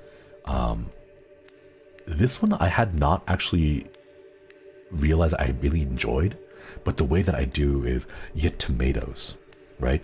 And you cut them in half or like into quarters from the top, and then you just sear them on a pan. It's so good. It's so good. Y'all, I already made and ate noodles because this food got me hungry. But yeah, I love it when you just like fry the tomatoes. It's so simple, but oh my gosh, it's so delicious. It's the lunchtime. I try not to eat. Regular or grape tomatoes? Regular tomatoes are the ones that work best for me. I think grape tomatoes might be a bit too small. I think like the small grape or cherry tomatoes may end up becoming more of a because like the what is it? The structure of the tomato starts to break down as you cook. If you have the tomatoes, like cherry tomatoes, too small, they end up becoming just kind of mush instead of holding on to that shape. So you want to use like the bigger chunky tomatoes, because that way the part that you cook will kind of get soft and mushy, but you'll still have like the rest of the tomato holding on to that structure. Do you like tomatoes in your burger? Absolutely. Not the massive ones. Yeah, not the massive ones. Like your regular heirloom tomatoes, I think. Heirloom tomatoes, I believe, are like the quote generic brand of tomatoes, the one that everyone thinks about. Those are the ones that I would use. Cooking hand cam when I have to get out of here. I have to escape and get to a kitchen that I have all of my own. Also, I'm saving up for a laptop right now because I was trying to get to a Airbnb to do like a hand cam where I could bring my laptop with me and they get like all the wires and stuff, because currently I actually don't have a laptop. I only have my desktop computer, and it's an absolute nightmare for me to go grab my desktop and all the like attached stuff to it, because I have like a nightmare. I have a jungle in the back of my desk with all the cables. I have like a USB hub with like 12 plugs, I think, and all of them are used right now. So you can imagine how many cables are in the back. So I don't want to bring my desktop, drag it all the way to the kitchen, set it up, do a stream, and then have to drag it all back. So I'm waiting for a chance to get a laptop and do it really quickly. Should do what Sheldon from Big Bang Theory does, right? Not the cable management, right? I don't want to mess with it. Getting an Airbnb is courteous of you. Oop. I was trying to think about how I can do that, but like if I can rent out an Airbnb just for a day, you know, it doesn't have to be like an overnight stay. It's just for the day instead, right? Bring my laptop, bring the webcam over, have the stand, and then like point it down towards the kitchen, the countertop. I think it'll be pretty easy. I just need to get the logistics and all that stuff. Apple or Microsoft? It's gonna have to be a Windows laptop. There's no way I'm going to be spending money on like a MacBook. It's much too pricey for what I would be doing, you know? I'd most likely just only use it for I guess like tweeting. Well, no, I actually tweet on my phone most of the time when I'm like out. It's either I tweet from my PC or like on my phone, so I wouldn't really use it for work, perhaps. Yeah, I think a cheap Windows PC that's good enough to live stream with might be enough. Secret Soup, thank you for the super chat. Airbnb just to do a hand cam. You're breaking my heart. Pennies for the moving out jar. Thank you, thank you. I'll try to save, be diligent, and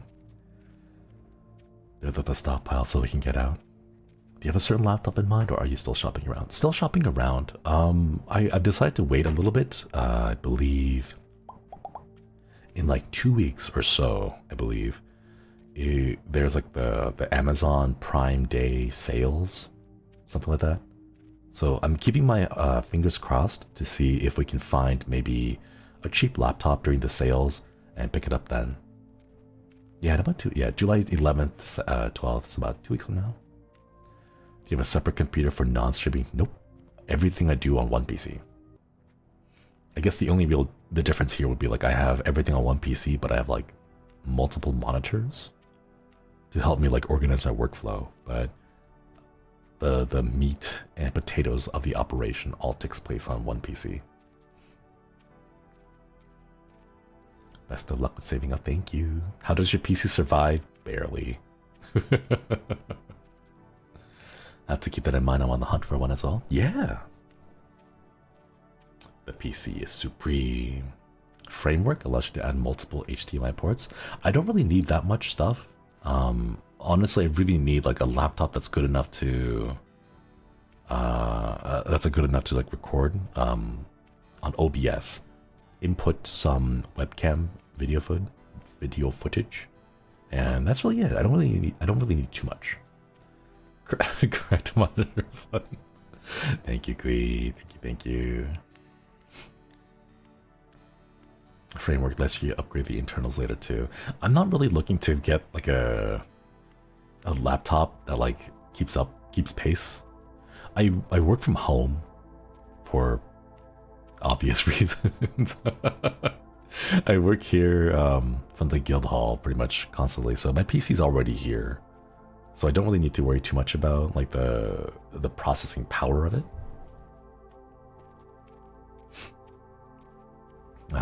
Thanks for stopping by, Shy Violet. Hope you have a wonderful night. Please take care. Framework sales team in chat. I'm sure their product is wonderful. It's just not really, I don't really need it for my use case scenario. Like a simple laptop will be more than enough.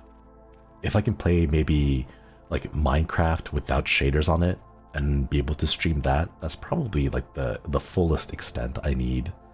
Because I don't envision myself traveling too much. But yeah. Alright, chat. We're almost back home. I just noticed you can hear the king snoring. I thought that was like ambient cave noises, but no, it's the...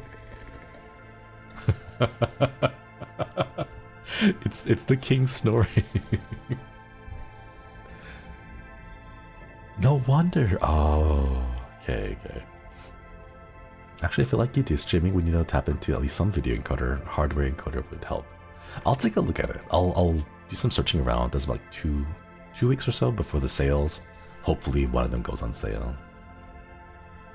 Chad, can you imagine that? 400 days of snoring. Is that the king of the mountain? Yep. That is the king that has entrusted us to wake him up in 400 days' time. 400 days of snoring. And our home is right by his foot, like right there on the side. I'd lose my mind. How is the king gonna get out of here? I don't know. Supposedly he has a lot of power and strength. Ooh. Okay. Put the piece of instrument there. It looks like a horn and it has like a little stem sticking out of it now. Nice. I wonder what happens when he stops snoring. We had to go up to him and slap him a few times, and then so that he can start breathing again. Nothing better than resting the heart, a weary body on a comforting armchair. Let's see what other songs we got. Are you serious? Metamorphosis? Is this by Franz Kafka? No, it's not. It's actually different. Metamorphoses. I don't think this is Franz Kafka. No, this is different. No, it's different. It's not Kafka. It's actually a different one. I'm not familiar with this story. Oh. 49 pages though, right? Ovid. Oh. Metamorphoses by Ovid. I am not familiar with the author. The Six Swans. Ooh. Poems 2. Moby Dick. Maybe in the future we can go ahead and like read bits by bits, just like pieces of this over time. Like every now and then when we come back and do like a little, let's do a check-in and see what's happening with the longing. And like once a month, maybe we like read a chapter of Moby Dick, maybe try some of the other ones. Thus spoke Zarathustra. Thus spoke Zarathustra. 154 pages. Does the shade have any new thoughts? Oh, that's right. I wish I could dream of another place. I read about the Halls of Eternity, a place where time stands still. Ooh. Bread Art, thank you for the super chat. Thank you. It's not much, but wishing you a very laptop this Amazon sale. Thank you so much. Thank you. And also, please make sure that you take care of yourself. I really appreciate it, but make sure you are also treating yourself to something nice as well. Thank you. Yeah, there's a few changes here. Like, I wonder when Alhop discovered every part of the cave. So far, I haven't seen anything. I have seen a little bit. This part's scratched out, so we've seen a good chunk of it. And I guess we'll see every part of the cave once we're able to explore like the stairs with the stalactite, or the little dip in the pond, or sorry, a dip in the ground where a pond is slowly forming. And once we're able to access those parts, maybe we'll be able to clear that out too. Next is, I read about the Halls of Eternity, a place where time stands still. We just very serendipitously happened to come across it. But complete accident as well. I have learned that only a fool tries to reach the end of eternity.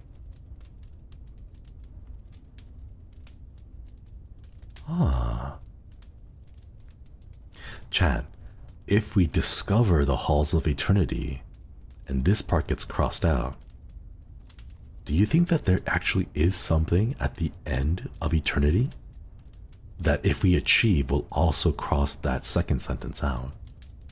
Are we the fools? Maybe. I wonder. Do we just keep walking? Who knows? Well, we did find these two books here. The Six Swans and Metamorphoses. We might try it. We might try it another time. How long are you going to commit? We'll do like a 1.5 hours of walking forward and then 1.5 hours walking backwards. And then we'll have a full 3-hour stream. It'll just be that pale white background with this little shade slowly taking steps. Someone will be like skipping through the video. Like how you can like scroll through the timestamps, and then you see like the different little like thumbnail images. It's the exact same for 3 hours of walking outside. Yeah, we'll have to watch the stream with glasses on. It'll be like a flip book. Yeah, put a filter to save our eyes. Change the colors to be like a party. Have like little rainbows flying around. This is very interesting, Chad. Because we've achieved some things, certain like passages haven't crossed out. So I wonder what it means for the rest of it. Things like, my home is not comfortable enough for this long wait. The shade must mean this as its home, right? It's not comfortable enough, so we need to go add some more color to it, maybe add some light, perhaps more fires? A mattock would be a nice tool to have down here. I could try to enlarge my little home by hacking through the walls. There are some crystals in many colors. I could harvest them and decorate my room. like a the pickaxe. We need to find that pickaxe. Metamorphoses might be written by Ovid, old Roman poet. Gotta go to Cave IKEA. Certainly feels like this game would allow you to do so. Yeah.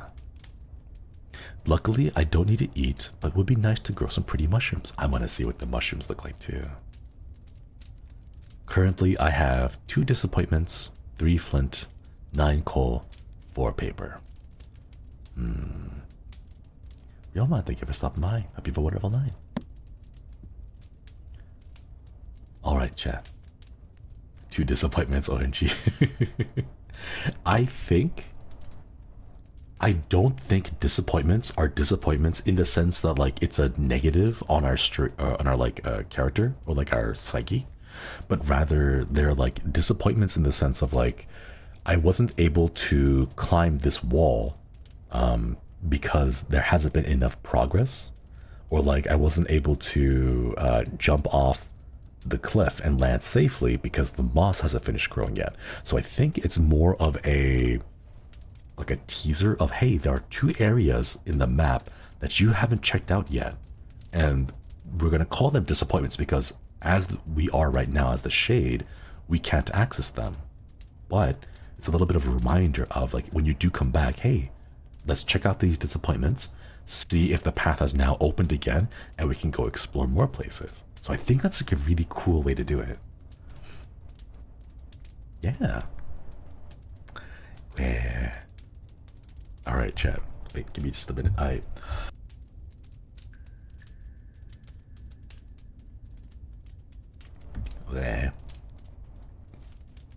I'm really glad I muted on time. I think people could hear me inhale for the sneeze. Gotta remember what they correlate to. We have like a little bit of our memory here. So we have like this memory of the treasure room, the memory of the cliff, the memory of the stalactite stairs. So we'll come and visit these later on.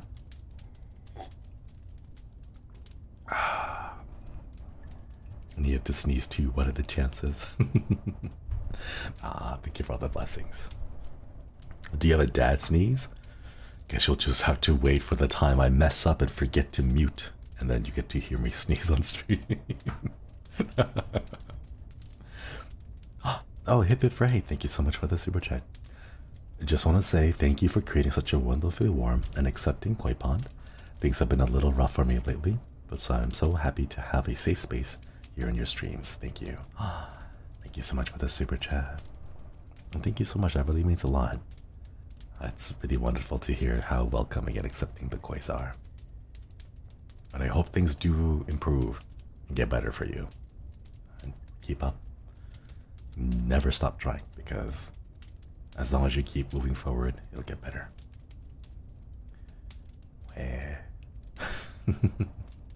Thank you again for the super chat. I think we made pretty good progress. It looks like we ate up about 6 hours worth of time. Despite the fact that we've only streamed for about 3, it does look like completing these events here actually speed up how quickly time travels in this in the game. So I suppose as we continue to do more things in the future streams, we'll go ahead and make this go by even faster. So maybe we don't have to wait all 400 days. So like right now, I think we're aiming for August, I think. I think August is 2024, I believe, is the current goal. But maybe as we finish more and more tasks and we keep trying. Ooh, coal. Give me that coal. Yeah. Maybe as we finish more tasks, we'll be able to get it done less than 400. But yeah. The room alone goes at 4x speed. I wonder if there are other places that'll speed up time. Perhaps. Because we found a place that stops time. And if this place speeds up time, maybe we can find something in the middle. But yeah, chat, I think we'll go and call it for today. I think for the most part, we've seen all we can until time passes and we see a few more adjustments to the caves. And then we'll check it back next week. And then see, or not next week, next month. We'll check it by next month and see all the new areas that have opened up with the pool and the stalactites and the moss growing. We'll see how that goes. Hello, Koi's in August 2024. All right, let's do like a, wait. If you are comfortable with it, if you are okay sharing it in chat, let's leave a little, like a time capsule. And then like, just leave a message in chat for the future quiz a year down the line from now. Let's see. Dear future Shinri, I hope that by August 2024, I hope that by August 2024, you have released your own original song. At least one or like completely original song. And I hope it's a good one. And let's see, I hope you and the boys are still doing well together, that you're still like playing games and hopping into random like just impromptu collabs here and there. Let's see, what else I want. I hope that by the time we revisit this, that the HQ boys 3D models and the debuts all went amazingly and wonderfully, and that maybe Hakka has managed to escape all his ISP issues. August 19th is coming. Okay. Oh yeah. Hey, future Shinri, did Bettel ever manage to survive after August 19th? I'm not sure. I know it'll be like almost a whole year afterwards, but like I'm just curious, what's it like in the future?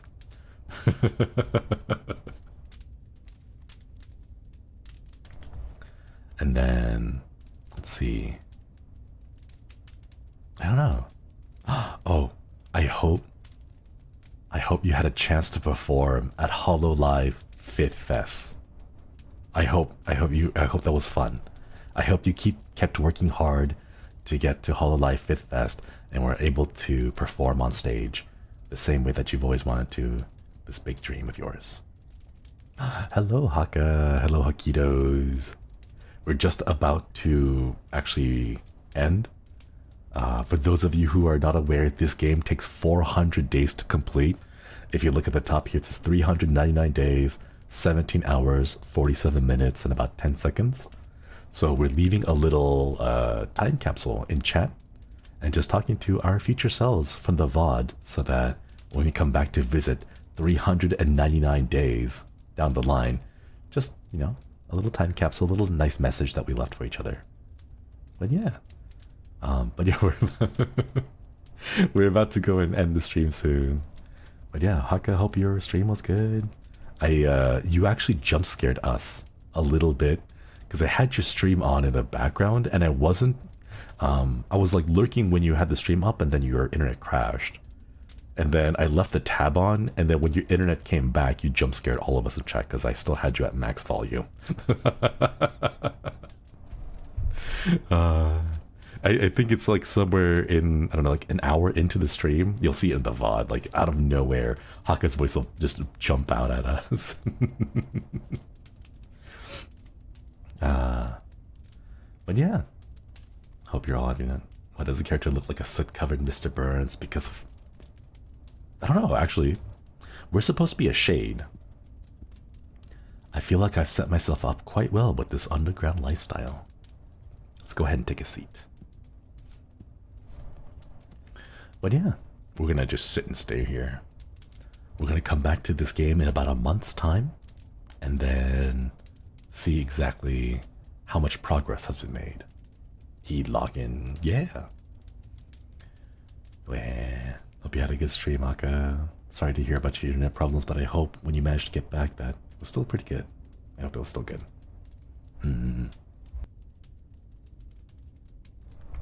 Alright, chat. I'm going to go ahead and decide to call it here.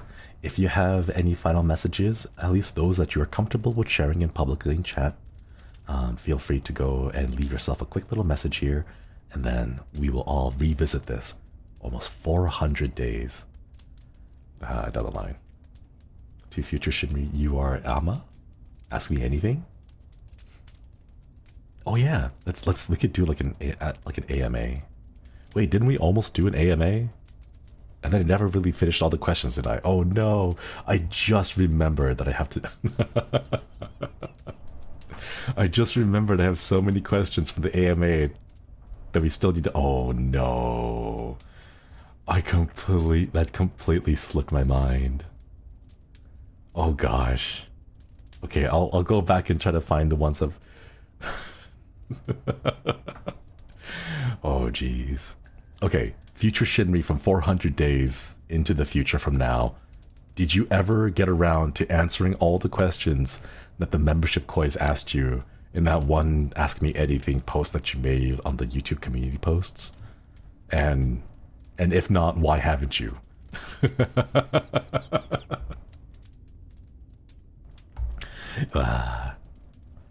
Alright, chat. We're gonna give everyone like a couple minutes until the stream ramps up, but I think we'll go ahead and we'll go ahead and call it for here. Thank you all for stopping by. This is a really interesting game. I like this. I like the premise, and I really love how much it just lends itself to being a wonderful Zatsu stream. But yeah, I will see you all later, chat. Koyasumi. What do we have tomorrow? I think we have Diablo 4 tomorrow. So yeah, we'll see you for Diablo 4 tomorrow, chat. Koyasumi, everybody. Koyasumi.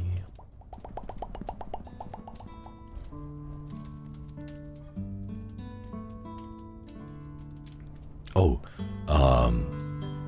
before I go, I need to find someone to raid, 1, and 2, I'm gonna go ahead and just let everyone know that I've decided to change my class from Druid to Necromancer because I find that Necromancer is a lot easier. It's been a breeze going through Act 1 as a Necromancer, so I think we'll just stick with Necromancer to go through the rest of it because to get through the story, it's a lot easier without worrying about the Druid builds. Let's see, who can I send a raid off to?